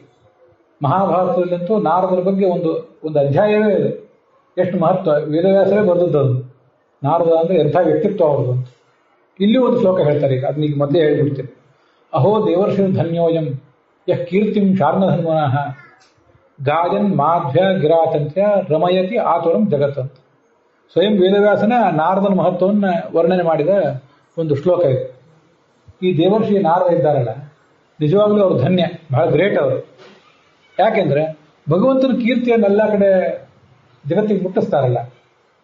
ಯಃ ಕೀರ್ತಿಂ ಶಾಂತಧನ್ವನಃ ಗಾಯನ್ ಮಾಧ್ಯ ಗಿರ, ಕೈಯಲ್ಲಿ ವೀಣೆ ಹಿಡಿದು ಜೇನಿನಂತ ಸವಿಯಾದ ತಮ್ಮ ಧ್ವನಿಯಿಂದ ಜಗತ್ತಿಗೆಲ್ಲ ಭಗವಂತನ ಮಹಿಮೆಯನ್ನು ಮುಟ್ಟಿಸ್ತಿದ್ದಾರಲ್ಲ.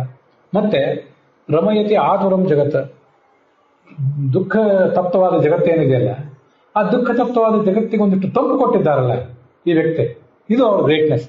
ಅಲ್ಲಿ ಕಲಹ ಹಚ್ಚುವುದು ಯಾಕೆಂದ್ರೆ, ದೇವತೆಗಳು ಮತ್ತೆ ಯಾರೋ ರಾಕ್ಷಸರು ಅಂತವ್ರ ನಡುವೆ ಕಲಹ ಹಚ್ಚಿ ರಾಕ್ಷಸರ ನಾಶ ಆಗಬೇಕು, ಸತ್ಯ ಎದ್ದು ನಿಲ್ಲಬೇಕು, ಅಸತ್ಯ ನಷ್ಟ ಆಗಬೇಕು ಅಂತ ಅವ್ರ ಉದ್ದೇಶ ಇರ್ತದೆ ಅಷ್ಟೇ ಹೊರತು ಬೇರೆ ದುರುದ್ದೇಶ ಏನಲ್ಲ.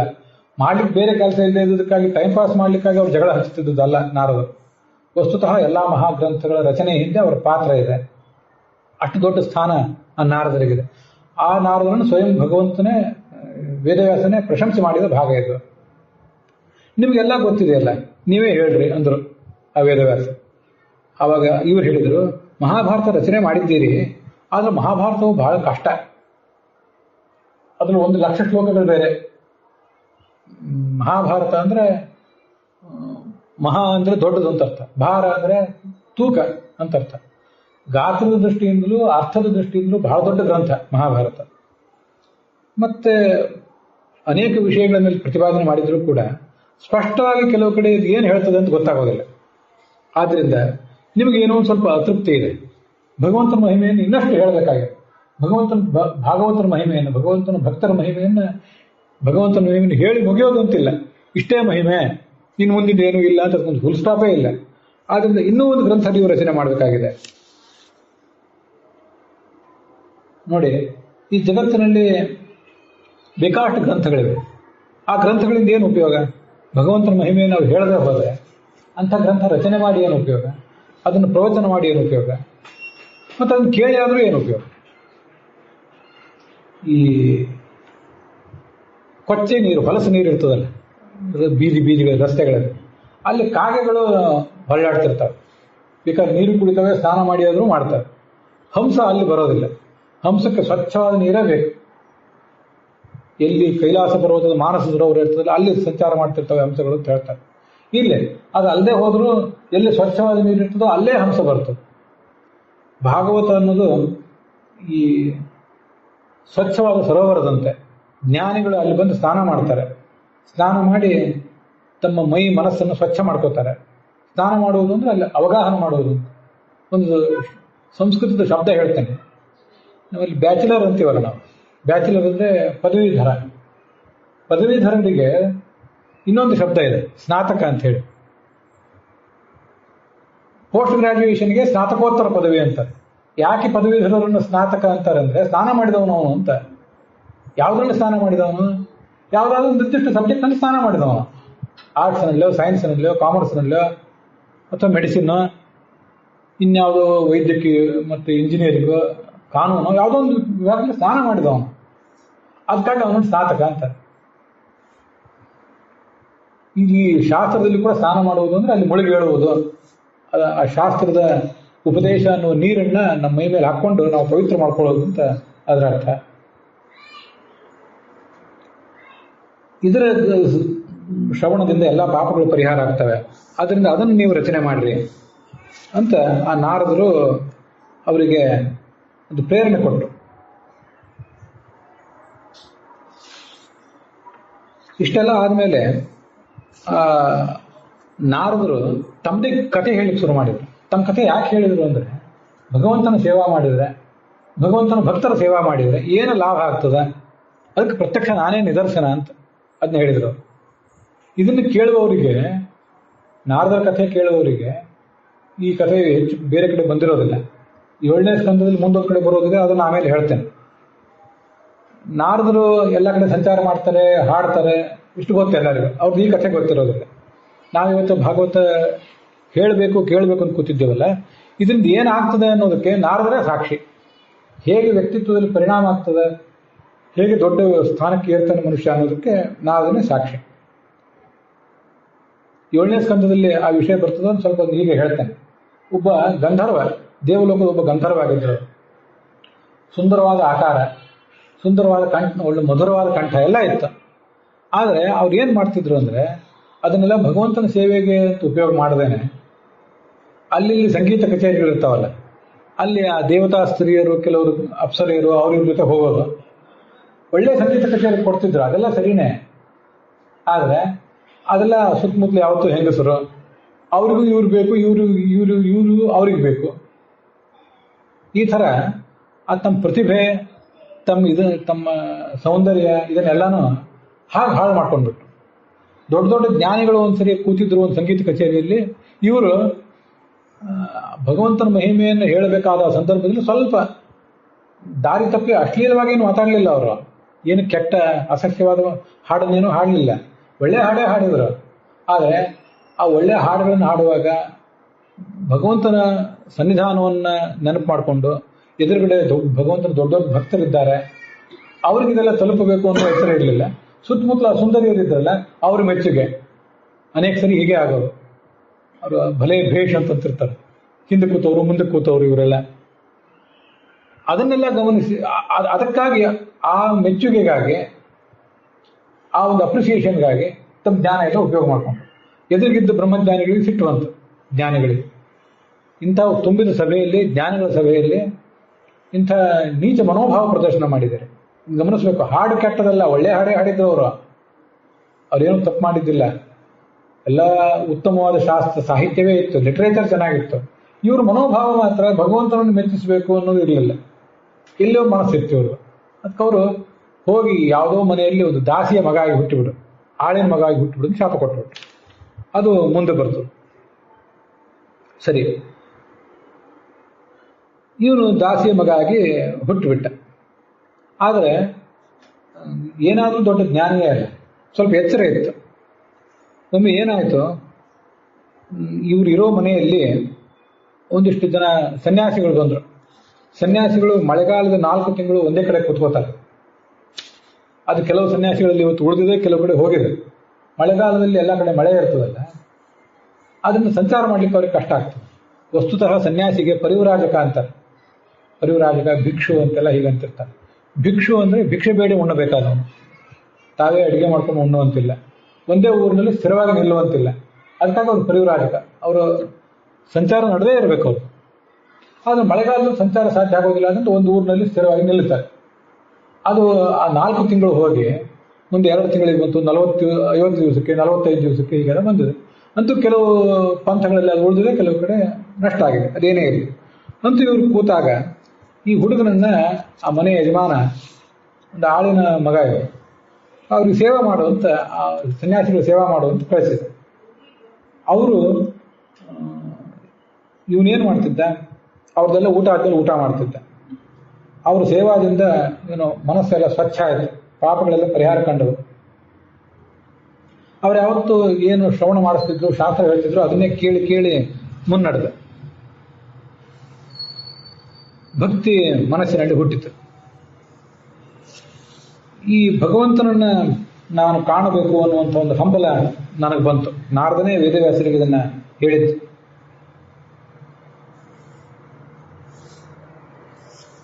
ಭಗವಂತ ನನಗೆ ಒಂದ್ಸರಿ ಕಂಡ, ಆದರೆ ಆ ಸಂದರ್ಭದಲ್ಲಿ ಅವನು ಭಗವಂತ ನಾರದಿಗೆ ಹೇಳಿದಂತೆ, ಇವತ್ತು ಈಗ ನಿನಗೇನು ಕಂಡಿದ್ದೇನೆ, ಈಗ ಒಂದು ಆಳಿನ ಮಗ ಆಗಿ ಏನು ಹುಟ್ಟಿದ್ದೆ, ಅದಕ್ಕೆ ಹೆಸರು ಇಲ್ಲ, ಅಲ್ಲಿ ಆ ಆಳಿನ ಹೆಸರು ಇಲ್ಲ, ಇವನ ಹೆಸರು ಇಲ್ಲ, ಅಂತ ಅನಾಮಧೇಯನಾಗಿ ಕ್ಷುಲ್ಲಕನಾಗಿ ಹುಟ್ಟುಬಿಟ್ಟಿದ್ದು. ಇವತ್ತಿಷ್ಟೇ ನಿನಗೆ ದರ್ಶನ, ಇನ್ನು ಮುಂದಿನ ಜನ್ಮದಲ್ಲಿ ನೀನು ನನಗೆ ಬಹಳ ಪ್ರಿಯನಾಗಿರುವಂಥ ಭಕ್ತನಾಗಿ ಹುಟ್ಟುತ್ತಿ ಅಂತ ಅವ್ರಿಗೊಂದು ಸಮಾಧಾನ ಹೇಳಿದ್ದೆ. ವೇದವ್ಯಾಸರು ಭಾರಿ ಆಶ್ಚರ್ಯಪಟ್ಟವರಂತೆ. ಅವ್ರಿಗೇನಿದು ಆಶ್ಚರ್ಯ ಸಂಗತಿ ಏನಲ್ಲ. ಅಲ್ರಿ, ಅಷ್ಟೆಲ್ಲ ಹೇಗೆ ನೆನಪಿಟ್ಕೊಂಡಿದ್ದೀರಿ ನೀವು, ಯಾವುದೋ ಜನ್ಮದ ಘಟನೆ, ಅದೆಲ್ಲ ನಿಮ್ಗೆ ನೆನಪು ಹೇಗೆ? ನಮಗೆ ನಿನ್ನೆ ನೆನಪಿರೋದಿಲ್ಲ, ಮೊನ್ನೆ ನೆನಪಿರೋದಿಲ್ಲ, ನಿಮಗೆ ಹೇಗೆ ನೆನಪು ಅಂತ ಕೇಳಿದ್ರು. ಕಾಲ ಏಷ ಸರ್ವ ನಿರಾಕೃತಿ, ಕಾಲ ಎಲ್ಲನೂ ಅಳಿಸಿ ಬಿಸಾಕ್ತದೆ, ರಬ್ ಮಾಡಿಬಿಡ್ತದೆ, ನಿಮ್ಗೆ ಹೇಗೆ ನೆನಪು? ಅದಕ್ಕೆ ಎಲ್ಲ ಭಗವಂತನದೇ ನೆನಪು ಅಷ್ಟೇ ಇದು. ಭಗವಂತ ಅನುಗ್ರಹ ಮಾಡಿದ್ರಿಂದ ಈ ನೆನಪಿದೆ. ನಮ್ಮ ತಾಯಿಗೆ ನಾನು ಒಬ್ಬನೇ ಮಗ ಆಗಿದ್ದೆ, ಆದ್ರೆ ಅವಳು ಯಾರ್ದೋ ಮನೆಯಲ್ಲಿ ಕೆಲಸಕ್ಕಿದ್ಲು. ಒಂದ್ಸರಿ ಏನಾಯ್ತು, ರಾತ್ರಿ ಕತ್ತಲಲ್ಲಿ ಆ ತಾಯಿ ಹಸುವಿನ ಹಾಲು ಕರಿಬೇಕು ಅಂತ ಹೊರಗೆ ಹೋದ್ಲು. ಅಲ್ಲೊಂದು ಹಾವು ಕಚ್ಚಿ ಬಿಡ್ತಾವಳು, ಅವಳು ಸತ್ತೋದ್ಲು. ಇವನಿಗೆ ನಾರದ ಹೇಳ್ಕೊಂಡ, ನನಗೆ ಇದ್ದದ್ದು ಬಂಧನ ಅಂದ್ರೆ ತಾಯಿ ಒಂದೇ, ಅವಳನ್ನ ಬಿಟ್ಟು ಎಲ್ಲಿ ಹೋಗೋದು, ಎಲ್ಲಿ ಹೋಗುವಂತಿರ್ಲಿಲ್ಲ. ಅವಳಿಗಾದ್ರೂ ಬೇರೆ ದಿಕ್ಕು ಯಾರು? ಇವಳು ಸತ್ತಲ್ಲ. ಈಗ ಇದೇ ಒಂದು ದೊಡ್ಡ ಭಗವಂತನ ಅನುಗ್ರಹ ಅಂತ ತಿಳ್ಕೊಂಡೆ ನಾನು. ಅನುಗ್ರಹಂ ಮನ್ಯಮಾನಃ, ಸಾಕಿನ್ ಹೋಗ್ತೇನೆ ಅಂತ ಉತ್ತರ ದಿಕ್ಕಿಗೆ ಹೋಗಿಬಿಟ್ಟೆ. ತಪಸ್ಸು ಮಾಡಿದೆ. ತಪಸ್ಸು ಮಾಡಿದಾಗ ಭಗವಂತ ಕಂಡು, ಇಷ್ಟೇ ನಿನಗೆ ಕಾಣಿಸೋದು, ಮುಂದಿನ ಜನ್ಮದಲ್ಲಿ ಮತ್ತೆ ನಿನಗೆ ನಾನು ಕಾಣ್ತೇನೆ, ಈಗ ಕಂಡಿದ್ರೆ ನನ್ನ ದರ್ಶನ ಏನಾಗಿದೆ, ಇಷ್ಟಿಂದ ಸಮಾಧಾನ ಕೊಡು, ನನ್ನ ಧ್ವನಿ ಏನು ಕೇಳಿದೆ ಅದರಿಂದ ಸಮಾಧಾನ ಕೊಡು ಅಂತ ಹೇಳಿದೆ.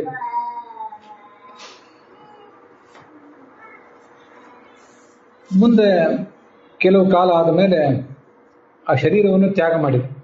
ಅದಕ್ಕೂ ಒಂದು ವಯಸ್ಸು. ಆ ಶರೀರವನ್ನು ಪರಿತ್ಯಾಗ ಮಾಡಿದೆ. ಶರೀರ ಪರಿತ್ಯಾಗ ಮಾಡಿ ನಾನು ಚತುರ್ಮುಖ ಬ್ರಹ್ಮ, 4 ಮುಖದ ಬ್ರಹ್ಮ ಏನಿದ್ದಾನೆ ಸೃಷ್ಟಿಕರ್ತ, ಅವನ ಹೊಟ್ಟೆಯಲ್ಲಿ ಒಳಗೆ ಹೋದೆ. ಮುಂದೆ ಅವನು ಮತ್ತೊಂದು ಸರಿ ಸೃಷ್ಟಿ ಮಾಡಲಿಕ್ಕೆ ತೊಡಗಿದಾಗ ನಾನು ಅವನಲ್ಲೇ ಹುಟ್ಟಿದೆ. ಚತುರ್ಮುಖ ಬ್ರಹ್ಮನ ಮಗ ಈ ನಾರದ. ಆ ದೃಷ್ಟಿಯಿಂದ ನಾನು ಹಿಂದೆ ಭಗವಂತನ ಸೇವಾ ಮಾಡಿದ್ನಲ್ಲ, ಸುದೀರ್ಘವಾದ ಸೇವಾ ಮಾಡಿದ್ನಲ್ಲ, ಆ ಸೇವೆಯ ಬಲದಿಂದ ನಾನು ಈ ದೇವದತ್ತ ಅನ್ನುವ ವೀಣೆ, ಆ ವೀಣೆಗೆ ದೇವದತ್ತ ಅಂತ ಹೆಸರು, ನಾರದರ ವೀಣೆಗೆ, ಇದನ್ನು ಯಾವತ್ತೂ ನುಡಿಸ್ತಾ ಇರ್ತೇನೆ. ಭಗವಂತನ ಕಥೆಯನ್ನು ಹೇಳ್ತಾ ಇರ್ತಾನೆ. ಎಲ್ಲಿಯೂ ನನಗೆ ಅಡೆತಡೆ ಅನ್ನೋದೇ ಇಲ್ಲ. ನಾನು ಬರ್ತೀನಿ ಅಂದ್ರೆ ಬರಬೇಡ ಅನ್ನೋರೇ ಇಲ್ಲ. ರಾಕ್ಷಸರು, ದೇವತೆಗಳು, ಮನುಷ್ಯರು ಎಲ್ಲ ಕಡೆಯೂ ನಾನು ಸಂಚಾರ ಮಾಡ್ತೇನೆ. ನಾನೊಂದು ವೇಳೆ ಹಾಡ್ತಾ ಕೂತ್ಕೊಂಡ್ರೆ ಭಗವಂತ ನನ್ನ ಹೃದಯದಲ್ಲಿ ಬಂದು ನೆಲೆಸ್ತಾನೆ. ಅದು ಆ ಸಂಗೀತದ ಶಕ್ತಿ. ಅವನ ಗುಣಗಾನ ನಾನು ಹೀಗೆ ಮಾಡ್ತಾ ಬದುಕುತ್ತಿದ್ದೇನೆ ಅಂತ ಹೇಳಿದೆ. ಆ ನಾರದರು ತಮ್ಮ ಕಥೆ ಹೇಳಿದರು. ಮುಂದೆ ಆ ವೇದವ್ಯಾಸರಿಗೆ ನಮಸ್ಕಾರ ಮಾಡಿ ಅವರ ಅನುಜ್ಞೆ ತಗೊಂಡು ಹೊರಟೋದ್ರು ಅಲ್ಲಿಂದ ನಾರದರು. ಭಾಗವತ ಬರೀರಿ ಅಂತ ಅವ್ರಿಗೆ ಪ್ರೇರಣೆ ಕೊಟ್ಟು ಅಲ್ಲಿಂದ ಮುಂದೆ ಹೊರಟೋದ್ರು. ಅವರು ಆ ನಾರದನ ಕಥೆಯನ್ನೆಲ್ಲ ವೇದವ್ಯಾಸರು ಈ ಭಾಗವತದೊಳಗೆ ಬರೆದು ನಿಜವಾಗಿಯೂ ಬಹಳ ದೊಡ್ಡ ವ್ಯಕ್ತಿ ನಾರದ ಅಂತ ಒಂದು ಪ್ರಶಂಸೆನೂ ಮಾಡಿದರು. ಈ 7ನೇ ಅಧ್ಯಾಯದಲ್ಲಿ ಅವರು ಪ್ರಶಂಸೆ ಮಾಡ್ತಾರೆ. ವೇದವ್ಯಾಸರು ಬಹಳ ದೀರ್ಘಕಾಲ ಆಲೋಚನೆ ಮಾಡುವಂತೆ ಕಾಣಿಸ್ಕೊಂಡ್ರು. ಆಯ್ತು, ಹೇಗೆ ರಚನೆ ಮಾಡಬೇಕು, ಭಾಗವತವನ್ನು ಹೇಗೆ ರಚನೆ ಮಾಡಬೇಕು ಅಂತ ಸುದೀರ್ಘವಾಗಿ ಆಲೋಚನೆ ಮಾಡಿದರು. ಆಲೋಚನೆ ಮಾಡಿ ಎಲ್ಲವನ್ನು ತಮ್ಮ ಕಣ್ಮುಂದೆ ತಂದುಕೊಂಡು ಆ ಭಾಗವತವನ್ನು ರಚನೆ ಮಾಡಿದರು. ರಚನೆ ಮಾಡಿ ತನ್ನ ಮಗ ಶುಕನಿಗೆ ಅದನ್ನು ಉಪದೇಶ ಮಾಡಿದರು. ಶುಕನ ಕಥೆ ಈ ಹಿಂದೆ ಹೇಳಿರಲಿಲ್ಲ. ಈಗ ವೇದವ್ಯಾಸರ ಜನ್ಮ ಯಾಕಾಯಿತು ಅನ್ನೋದನ್ನು ನೋಡಿದ್ದೀವಿ. ಪರಾಶರ ಅಂತ ತಂದೆ, ವೇದವ್ಯಾಸರ ತಂದೆ. ಅವ್ರ ತಾಯಿ ಸತ್ಯವತಿ ಅಂತ.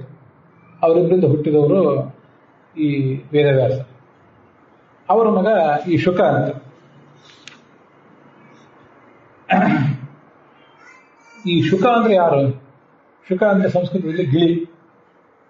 ಶುಕಾಚಾರ್ಯ ಅಂದ್ರೆ ಸ್ವಯಂ ಪರಶಿವನೇ, ಪಾರ್ವತಿಪತಿಯಾದ ಪರಶಿವನೇ ಶುಕಾಚಾರ್ಯ. ವೇದವ್ಯಾಸರ ಮಗ ಆಗಿ ಈಗ ಹುಟ್ಟಿದ್ದ. ಅದು ಹೇಗೆ ಅಂದರೆ, ವೇದವ್ಯಾಸರು ಒಂದು ಸಂದರ್ಭದಲ್ಲಿ ಯಜ್ಞಕ್ಕೆ ತಯಾರಿ ನಡೆಸ್ತಾ ಇದ್ರು. ಆ ಯಜ್ಞದ ಏನೋ ಒಂದು ಯಜ್ಞ ಮಾಡಬೇಕು ಅಂತ ಯಜ್ಞದ ತಯಾರಿ ನಡೆಸ್ತಾ ಇದ್ರು. ಅಲ್ಲಿ ಘೃತಾಚಿ ಅಂತ ಒಬ್ಬ ಅಪ್ಸರೆ ಅವ್ರ ಕಣ್ಮುಂದೆ ಕಾಣಿಸ್ಕೊಂಡ್ರು. ಗಿಳಿಯ ರೂಪದಲ್ಲಿ ಅವಳು ಇದ್ಲು. ಆದ್ರಿಂದ ಇವರು ತನ್ನ ಮನಸ್ಸು ಚಂಚಲ ಆಗುವಂತೆ ಮಾಡಿಕೊಂಡ್ರು. ಚಂಚಲ ಆಗಿದ್ದರಿಂದ ಅವ್ರ ದೇಹದಿಂದ ತೇಜಸ್ಸೇನು ಹೊರಗೆ ಬಿತ್ತು. ಅದರಿಂದ ಹುಟ್ಟಿದವನು ಈ ಶುಕಾಚಾರ್ಯ, ಸ್ವಯಂ ಪಾರ್ವತಿ ಪತಿಯಾದ ಶುಕಾಚಾರ್ಯ ಶಿವ. ಅವನ ಶಕ್ತಿ ಎಂಥದ್ದು ಅಂದರೆ, ಅವನು ಯಾವತ್ತೂ ಕೂಡ 15-16 ವರ್ಷದ ಹುಡುಗನಂತ ಕಾಣಿಸ್ತಿದ್ದ. ಹಿಂದೊಂದ್ಸರಿ ಹೇಳಿದ್ದೆ, ಹರಿವಂಶ ಮೊದಲಾದ ಗ್ರಂಥಗಳಲ್ಲಿ ಅವನಿಗೊಬ್ಳು ಹೆಂಡತಿ ಇದ್ಲು ಅಂತಲೂ ಕೇಳಿ ಬರ್ತದೆ. ಪೀವರಿ ಅಂತ ಒಬ್ಳು ಹೆಂಡತಿ ಇದ್ಲು ಅಂತ. ಇಲ್ಲಿ ಆ ಹೆಂಡತಿ ಬಗ್ಗೆ ಏನು ಉಲ್ಲೇಖ ಕಾಣಿಸೋದಿಲ್ಲ. ಪರಮ ವಿರಕ್ತ, ಪರಮ ವೈರಾಗ್ಯ, ವೈರಾಗ್ಯದ ಪರಾಕಾಷ್ಠೆ. ಒಂದ್ಸರಿ ಆ ಶುಕ ಇದನ್ನೆಲ್ಲ ಇವರಿಂದ ಅಧ್ಯಯನ ಮಾಡಿದ. ಶುಕನಿಂದ ವೇದವ್ಯಾಸರಿಂದ ಎಲ್ಲ ಗ್ರಂಥಗಳನ್ನು ಅಧ್ಯಯನ ಮಾಡಿದ ಈ ಶುಕಾಚಾರ್ಯ. ಅಧ್ಯಯನ ಮಾಡಿ ಮುಂದೆ ಅದನ್ನು ಜಗತ್ತಿಗೆ ಕೊಟ್ಟ. ಪರೀಕ್ಷಿತ ರಾಜನಿಗೆ ಅವನೇ ಕೊಟ್ಟದ್ದು, ಅದನ್ನು ಹೇಳಿದ್ದು. ಅಲ್ಲಿ ಇದನ್ನು ಕೇಳಿದ್ರು, ಶುಕ ಪರಮ ವಿರಕ್ತ, ಜಗತ್ತೇ ಬೇಡ ಅಂತ ನಿಂತವನು.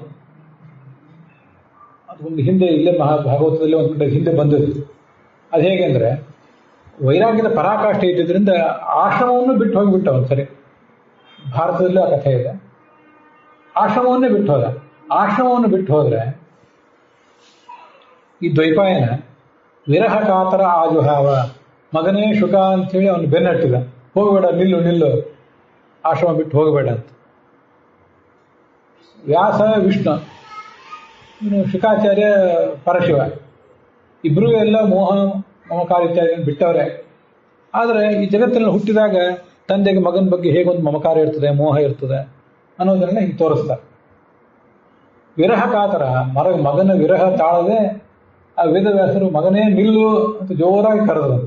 ಆದ್ರೆ ನಿಲ್ಲಿಲ್ಲ, ಮುಂದೆ ಹೊರಟೋಗಿಬಿಟ್ಟ.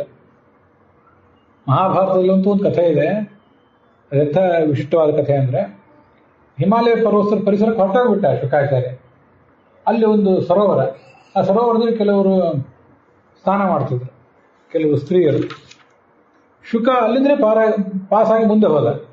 ಆದರೆ ಅವ್ರು ಯಾರು ತಲೆನೇ ಕೆಡಿಸ್ಕೊಳ್ಳಿಲ್ಲ. ಇವನು ಆ ಕಡೆ ನೋಡಲೇ ಇಲ್ಲ. ಆಮೇಲೆ ಅದೇ ಮಾರ್ಗದಲ್ಲಿ ವೇದವ್ಯಾಸರು ಬಂದರು. ವೇದವ್ಯಾಸರು ಬಂದರೆ ಈ ಸ್ತ್ರೀಯರೆಲ್ಲ ಗಡಬಡಿಸಿ ಎದ್ದು ನಿಂತರು. ಯಾಕಿದು, ಏನು ಆಶ್ಚರ್ಯ?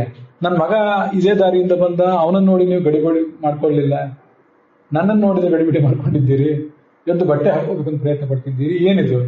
ವ್ಯಾಸ ಕೇಳಿ, ನಿಮ್ಮ ಮಗ ಪರಮ ವಿರಕ್ತ, ಆದ್ರಿಂದ ಅವನಿಗೆ ಹೆಣ್ಣು ಗಂಡು ಯಾವ ವ್ಯತ್ಯಾಸವೂ ಇಲ್ಲ. ನಮಗೂ ಅವನು ಬಂದ ಅಂದ್ರೆ ದೊಡ್ಡ ವಿಚಾರವೇ ಆಗಲಿಲ್ಲ ಅದು. ನೀವು ಹಾಗಲ್ಲ, ರಾಮಾಯಣ ಅಲ್ಲದೆ ರಾಮಾಯಣ ಎಲ್ಲ ಮಹಾಭಾರತ ಭಾಗವತದಂಥ ಗ್ರಂಥಗಳನ್ನು ಬರೆದಿದ್ದೀರಿ, ನಿಮ್ಮ ವ್ಯಕ್ತಿತ್ವ ಬೇರೆ, ನಿಮ್ಮ ಮಗನ ವ್ಯಕ್ತಿತ್ವ ಬೇರೆ, ಆದ್ರಿಂದ ನಿಮ್ಮ ಎದುರಿಗೆ ನಾವು ಹೀಗೆ ನಿಲ್ಲಕ್ಕೆ ನಮ್ಗೆ ಸಾಧ್ಯ ಆಗಲಿಲ್ಲ ಅಂತ ಆ ವೇದವ್ಯಾಸರಿಗೆ ಅಪ್ಸರೆಯರು ಉತ್ತರ ಕೊಟ್ಟರು. ಆ ಕಥೆಯನ್ನು ಮತ್ತೆ ವೇದವ್ಯಾಸರು ಬರೆದಿದ್ದಾರೆ. ಇವರೂ ವಿರಕ್ತ, ಅವನೂ ವಿರಕ್ತ, ಆದರೆ ವಿಷಯ ಬೇರೆ. ವೈರಾಗ್ಯದ ಪರಾಕಾಷ್ಠೆ ಹೇಗಿರ್ತದೆ ಅನ್ನೋದನ್ನು ತೋರಿಸ್ಲಿಕ್ಕೋಸ್ಕರ ಇಂಥ ಕಥೆಗಳೆಲ್ಲ ಇರ್ತವೆ. ಅಂಥ ಪರಮ ವಿರಕ್ತ ಈ ಭಾಗವತ ಗ್ರಂಥ ರಚನೆ ಯಾಕೆ ಮಾಡಿದ್ರು, ಯಾಕೆ ಓದಿದ ಇದನ್ನು ತಂದೆ ಹತ್ರ ಅಂತ ಅಲ್ಲೊಬ್ರು ಪ್ರಶ್ನೆ ಕೇಳಿದ್ರು. ಪ್ರಶ್ನೆ ಯಾರು ಕೇಳ್ತಾರೆ ಅಂದ್ರೆ ಶೌನಕ ಅಂತ ಕುಲಪತಿ. ಸೂತ ಪುರಾಣಿಕರು ಉತ್ತರ ಕಥೆ ಹೇಳ್ತಿದ್ರು, ಶೌನಕರು ಅದನ್ನ ಕೇಳ್ತಿದ್ರು. ಆವಾಗ ಅವ್ರು ಹೇಳಿದ್ರು, ಇದು ಭಗವಂತನ ವೈಶಿಷ್ಟ್ಯ. ಯಾವತ್ತೂ ವೈರಾಗ್ಯದ ಪರಾಕಾಷ್ಠೆ ತಲುಪಿದವರು, ಯಾವತ್ತೂ ಅದರಲ್ಲೇ ಮಗ್ನರಾಗಿದ್ದವರು ಕೂಡ ಹೆಚ್ಚಿನ ಗ್ರಂಥಗಳನ್ನು ಓದಬೇಕು. ಯಾವ್ದಾದ್ರು ಹೊಸ ಗ್ರಂಥ ಸಿಕ್ಕರೆ, ಅದರಲ್ಲೂ ಭಗವಂತನ ಮಹಿಮೆಯನ್ನು ಹೇಳುವ ಗ್ರಂಥ ಸಿಕ್ಕರೆ ಅದನ್ನು ಓದಬೇಕು ಅಂತ ಬಯಸ್ತಾರೆ. ಹಾಗೆ ಶುಕ ಓದಿದ. ಅದನ್ನು ಮುಂದೆ ಪರೀಕ್ಷಿತನಿಗೆ ಅದನ್ನು ಉಪದೇಶ ಮಾಡಿದ. ಪರೀಕ್ಷಿತನಿಗೆ ಹಾವು ಕಚ್ಚಿ ಮರಣ ಬರುವುದಿತ್ತು, ಅವಾಗ ಅದನ್ನು ಉಪದೇಶ ಮಾಡಿದ. ಆ ಉಪದೇಶ ಮಾಡುವ ಸಂದರ್ಭದಲ್ಲೇ ಈ ಸೂತ ಪುರಾಣಿಕ ಇದನ್ನು ಇವರು ಅದನ್ನು ಕೇಳಿದ್ರು.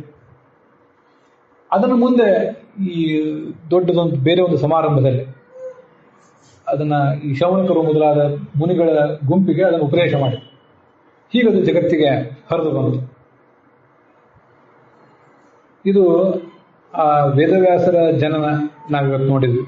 ಹಾಗೆ ಶುಕನ ಜನನ ಏನು ಅಂತ ನೋಡಿದ್ವಿ, ನಾರದರ ಕಥೆ ಏನು ಅಂತ ನಾವು ನೋಡಿದ್ದೀವಿ. ಭಾಗವತದ ಆ ಮೊದಲ ಸ್ಕಂಧದ ಒಂದಿಷ್ಟು ವಿಷಯಗಳನ್ನ ನಾವೀಗ ನೋಡಿದ್ದೀವಿ. ಅವನಿಗೆ ಉಪದೇಶ ಮಾಡಬೇಕು ಅಂತ ಈ ಶುಕಾಚಾರ್ಯ, ಪರೀಕ್ಷಿತನ ಕಥೆ ನಮ್ಗೆ ಗೊತ್ತಿದೆ. ಅವನು ನೀರಡಿಸಿದಾಗ ಒಂದು ಆಶ್ರಮಕ್ಕೆ ಬಂದಾಗ ಅಲ್ಲಿ ಆ ನೀರಡಿಕೆ ಅವನಿಗೆ ಸತ್ಕಾರ ಮಾಡುವವರು ಯಾರೂ ಇರಲಿಲ್ಲ. ಆ ಆಶ್ರಮದಲ್ಲಿ ಶಮೀಕ ಋಷಿಯ ಆಶ್ರಮ, ಅಲ್ಲಿ ಸತ್ಕಾರ ಮಾಡುವವರು ಯಾರೂ ಇರಲಿಲ್ಲ. ನಾನು ರಾಜ ಬಂದಿದ್ದೀನಿ, ನನಗಿಷ್ಟು ತಿರಸ್ಕಾರ ಮಾಡಿದ್ದೀರಲ್ಲ ಅಂತ ಅವನು ಸಿಟ್ಟು ಮಾಡಿ ಒಂದು ಸರ್ಪವನ್ನು ಅವ್ರ ಕೊರಳಿಗೆ ಹಾಕಿಬಿಟ್ಟ. ಸತ್ತ ಹಾವಿನ ಕಳೆಬರ ಅದನ್ನು ಹಾಕಿದ. ಮುಂದೆ ಹೊರಟೋದ ರಾಜ, ಆದರೆ ಪರಿತಪಿಸಿದ, ಹೀಗೆ ಮಾಡಿಬಿಟ್ನಲ್ಲ, ತಪ್ಪಾಯ್ತು, ನಾನು ಮಾಡಬಾರ್ದಂತು ಅಂತ. ಮುಂದೆ ಅವನ ಮಗ ಎಲ್ಲೋ ಆಟ ಆಡ್ಲಿಕ್ಕೆ ಹೋದವನಿಗೆ ಯಾರೋ ಈ ವಿಷಯ ಹೇಳಿದ್ರು, ನಿಮ್ಮ ತಂದೆಗಿಂತ ಅವಮಾನ ಆಯ್ತು ಅಂತ.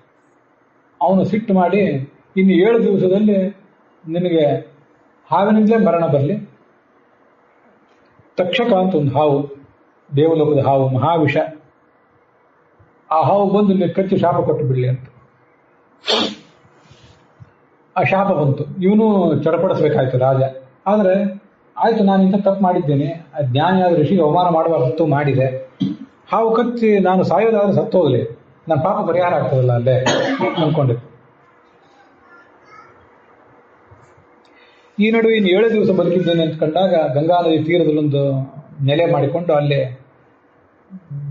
ಕೊನೆ 7 ದಿವಸ ಕಳಿಬೇಕು ಅಂತ ಕೂತಿದ್ದ. ಅಲ್ಲಿ ಈಗಾಗಲೇ ಹಿಂದೊಂದ್ಸರಿ ಆ ಕಥೆ ಹೇಳಿದ್ದೆ, ಒಬ್ಬ ಸರ್ಪವಿದ್ಯೆ ವಿಷವಿದ್ಯೆಯಲ್ಲಿ ಪರಿಣತನಾದವನು ಒಬ್ಬ ಆ ಮಾರ್ಗಕ್ಕೆ ಬರ್ತಿದ್ದ.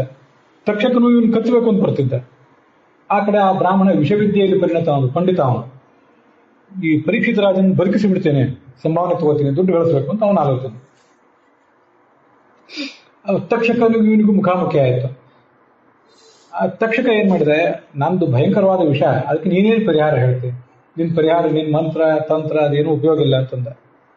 ಅವರಿಬ್ಬರ ನಡುವೆ ಒಂದು ಹೀಗೆ ಸಂಘರ್ಷ ಆದಾಗ, ಇಲ್ಲೊಂದು ಮರ ಇದೆ, ಈ ಮರವನ್ನು ಸುಟ್ಟು ಬೂದಿ ಮಾಡ್ತೀನಿ ನನ್ನ ವಿಷದಿಂದ, ಅದು ನೀನು ಬದುಕಿಸೋಣ ಅಂತ ತಕ್ಷಕ ಇವನಿಗೆ ಚಾಲೆಂಜ್ ಮಾಡಿದ. ಅದರಂತೆ ತಕ್ಷಕ ಅದನ್ನು ಸುಟ್ಟು ಬೂದಿ ಮಾಡಿದ, ಕಚ್ಚಿ. ಅದು ಇವನೇನ್ ಮಾಡಿದ, ತನ್ನ ಮಂತ್ರ ಉಪಯೋಗ ಮಾಡಿ ಮರವನ್ನು ಮತ್ತೆ ಅಡ್ಡಿ ನಡೆಸಿದ, ಮತ್ತೆ ಬದುಕಿದ ಮರ. ತಕ್ಷಕನಿಗೆ ಸ್ವಲ್ಪ ವಿಚಾರ ಮಾಡುವಂತಾಯ್ತು. ಇನ್ನು ನಾನು ಹೋಗಾಗ ಪರೀಕ್ಷಿತ ರಾಜನನ್ನು ಕೊಲ್ಲುವುದು ಮತ್ತು ಇವನು ಬಂದು ಬದುಕಿಸುವುದು, ಹೀಗಾದ್ರೆ ಆ ಶಾಪದ ಬೆಲೆ ಏನು? ನಿಸರ್ಗದ ದೈವದ ವ್ಯವಸ್ಥೆ ಅದು ನಡಿಬೇಕಲ್ಲ.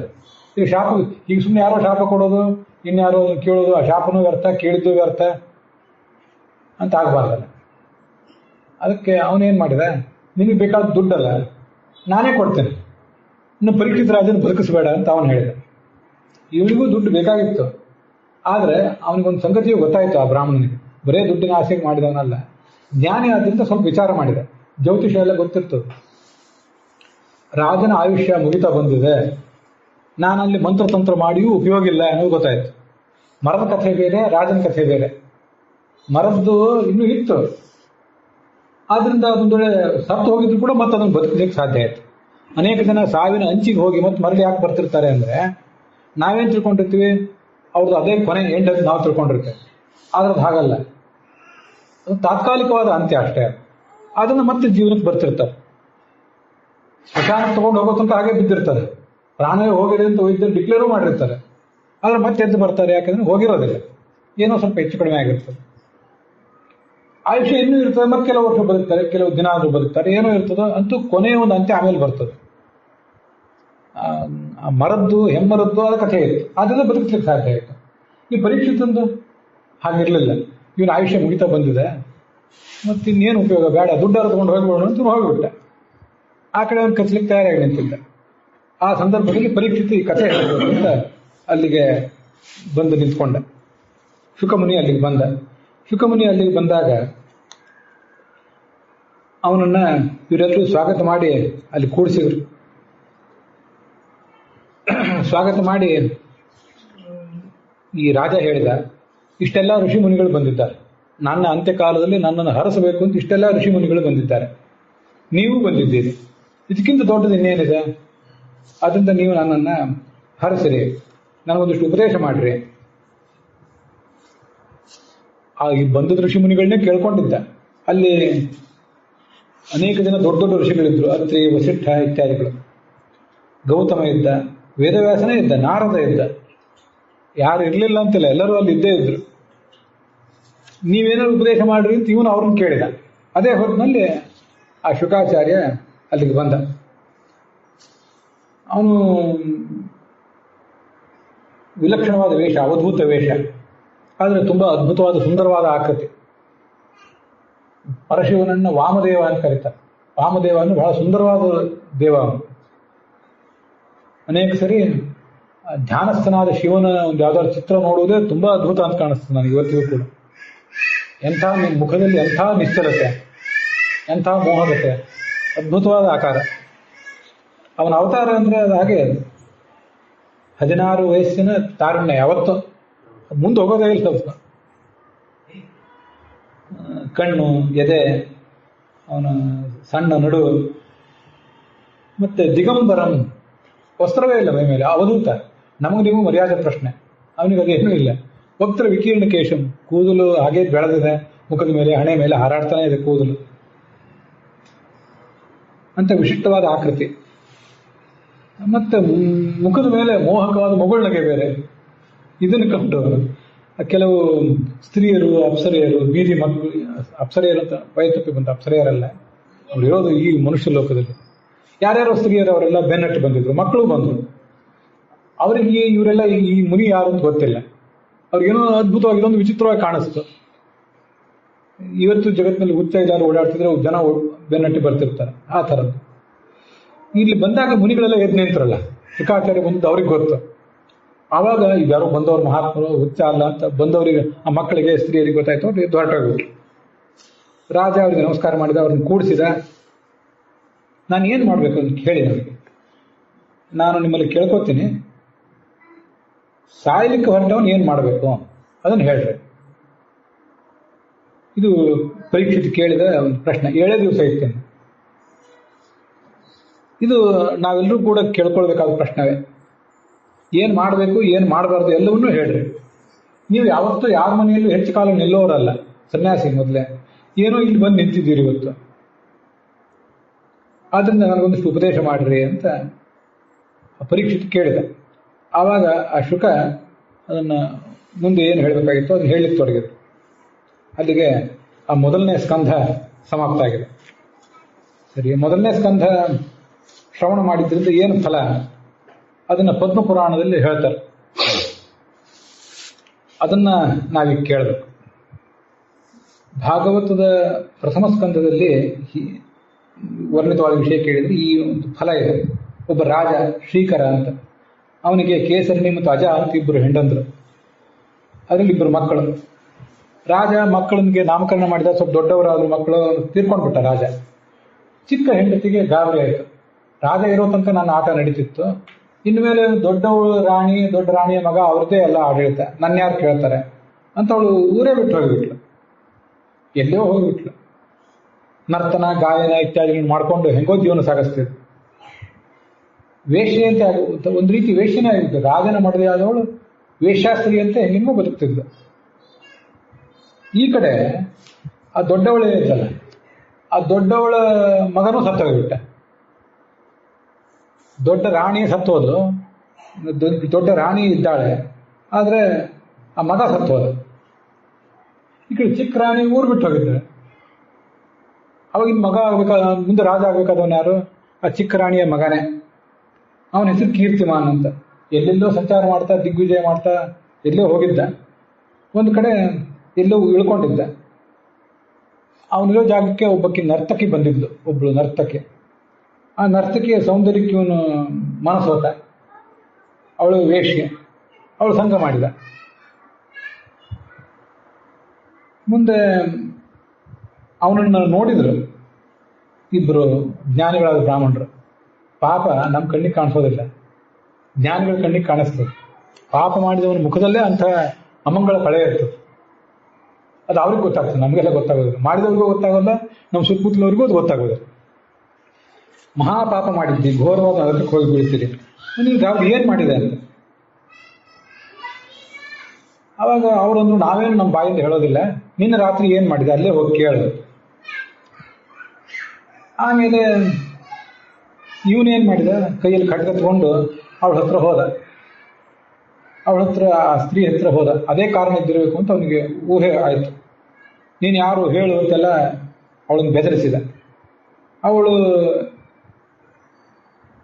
ಇವನು ಮಗ ಅಂತ ಅವಳಿಗೆ ಗೊತ್ತಾಗಿರ್ಲಿಕ್ಕಿಲ್ಲ ಮೊದಲು, ಯಾಕಂದ್ರೆ ಅನೇಕ ಕಾಲದ ನಂತರ ಮಗನನ್ನು ನೋಡ್ತಿದ್ದಾಳೆ. ಮಗ ಅಂತ ಅವಳಿಗೆ ಗೊತ್ತಾಗಿಲ್ಲ, ತಾಯಿ ಅಂತ ಇವನಿಗೆ ಗೊತ್ತಾಗಿಲ್ಲ. ತಾನು ಯಾರು ಅಂತನ್ನೋದನ್ನ ಅವಳು ಹೇಳಿದ್ಲು ಕ್ರಮವಾಗಿ ಬೆದರಿಸಿದಾಗ. ನಾನು ಇಂಥ ಒಂದು ಊರಿನ ರಾಣಿ, ಚಿಕ್ಕ ರಾಣಿ, ಅಲ್ಲಿಂದ ನಮ್ಮ ಗಂಡ ತೀರ್ಕೊಂಡ ಮೇಲೆ ಊರು ಬಿಟ್ಟು ಬಂದೆ ಅಂತ ತನ್ನ ಕಥೆ ಹೇಳಿದ್ರು. ಗೊತ್ತಾಯ್ತು ಮತ್ತೆ ಇಬ್ಬರಿಗೂ ಪರಸ್ಪರ, ಅವಳ ತಾಯಿ ಇವನ್ ಮಗ ಅಂತೇಳಿ.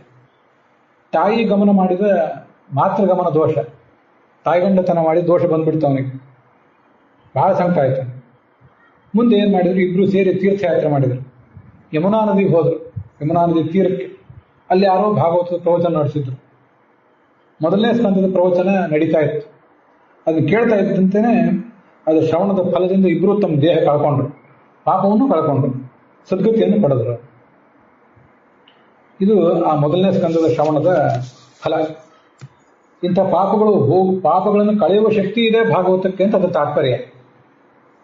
ಅನಿವಾರ್ಯವಾಗಿ ಯಾವುದ್ಯಾವುದೋ ಮೋಹಕ್ಕೊಳಗಾಗಿ ಏನೋ ಮನುಷ್ಯ ತಪ್ಪು ಮಾಡ್ತಾನೆ, ಅದನ್ನು ಕಳೆಯುವ ಶಕ್ತಿ ಇದೆ. ತಪ್ಪು ಮಾಡಿ ಅದಕ್ಕೆ ತಪ್ಪು ಮಾಡ್ಲಿಕ್ಕೆ ಪರ್ಮಿಷನ್ ಕೊಟ್ಟಿದೆ ಅಂತ ಅರ್ಥ ಅಲ್ಲ. ಅದಕ್ಕೆ ತಪ್ಪು ನಾವು ಮಾಡಿಬಿಡ್ತೇವೆ, ಅದು ತೊಳ್ಕೊಳ್ಳಿಕ್ಕೆ ಮಾರ್ಗವೂ ಇದೆ ಹೇಗಾದರೂ ಅಂತೇಳಿ ಮನುಷ್ಯ ತಿಳ್ಕೋಬಾರದು. ಅರಿಯದೇ ಆದ ತಪ್ಪುಗಳಿಗೆ ಇದೊಂದು ಪರಿಹಾರ ಅಂತ ನಾವು ಈ ಕಥೆಯಿಂದ ಅದನ್ನು ತಿಳ್ಕೊಳ್ಬೇಕು. ಭಾಗವತದ ಗ್ರಂಥದ ಶಕ್ತಿ ಎಷ್ಟು ಅನ್ನೋದನ್ನು ತಿಳ್ಕೊಳ್ಬೇಕು. ಅಲ್ಲಿಗೆ ಇವತ್ತಿನ ಈ ಭಾಗ ಸಮಾಪ್ತ ಆಗಿದೆ. ಹುಸಿಯ ನಾಡಿ ಹೊಟ್ಟೆ ಹೊರೆವ ವಿಷಯದಲ್ಲಿ ರಸಿಕನಂದು ಹುಸಿಗೆ ಹಾಕಿದಿರೋ ಇನ್ನು ಋಷಿಕೇಶನೇ, ಈಶನಿನ ಚರಣ ಬೆದನೆ ಆಸೆಯಿಂದ ಮಾಡುವೆ, ದೋಷ ರಾಶಿ ನಾಶ ಮಾಡುವ ಶ್ರೀಶಕೇಶವ. ಶ್ರೀಕೃಷ್ಣಾರ್ಪಣ ಮಸ್ತು.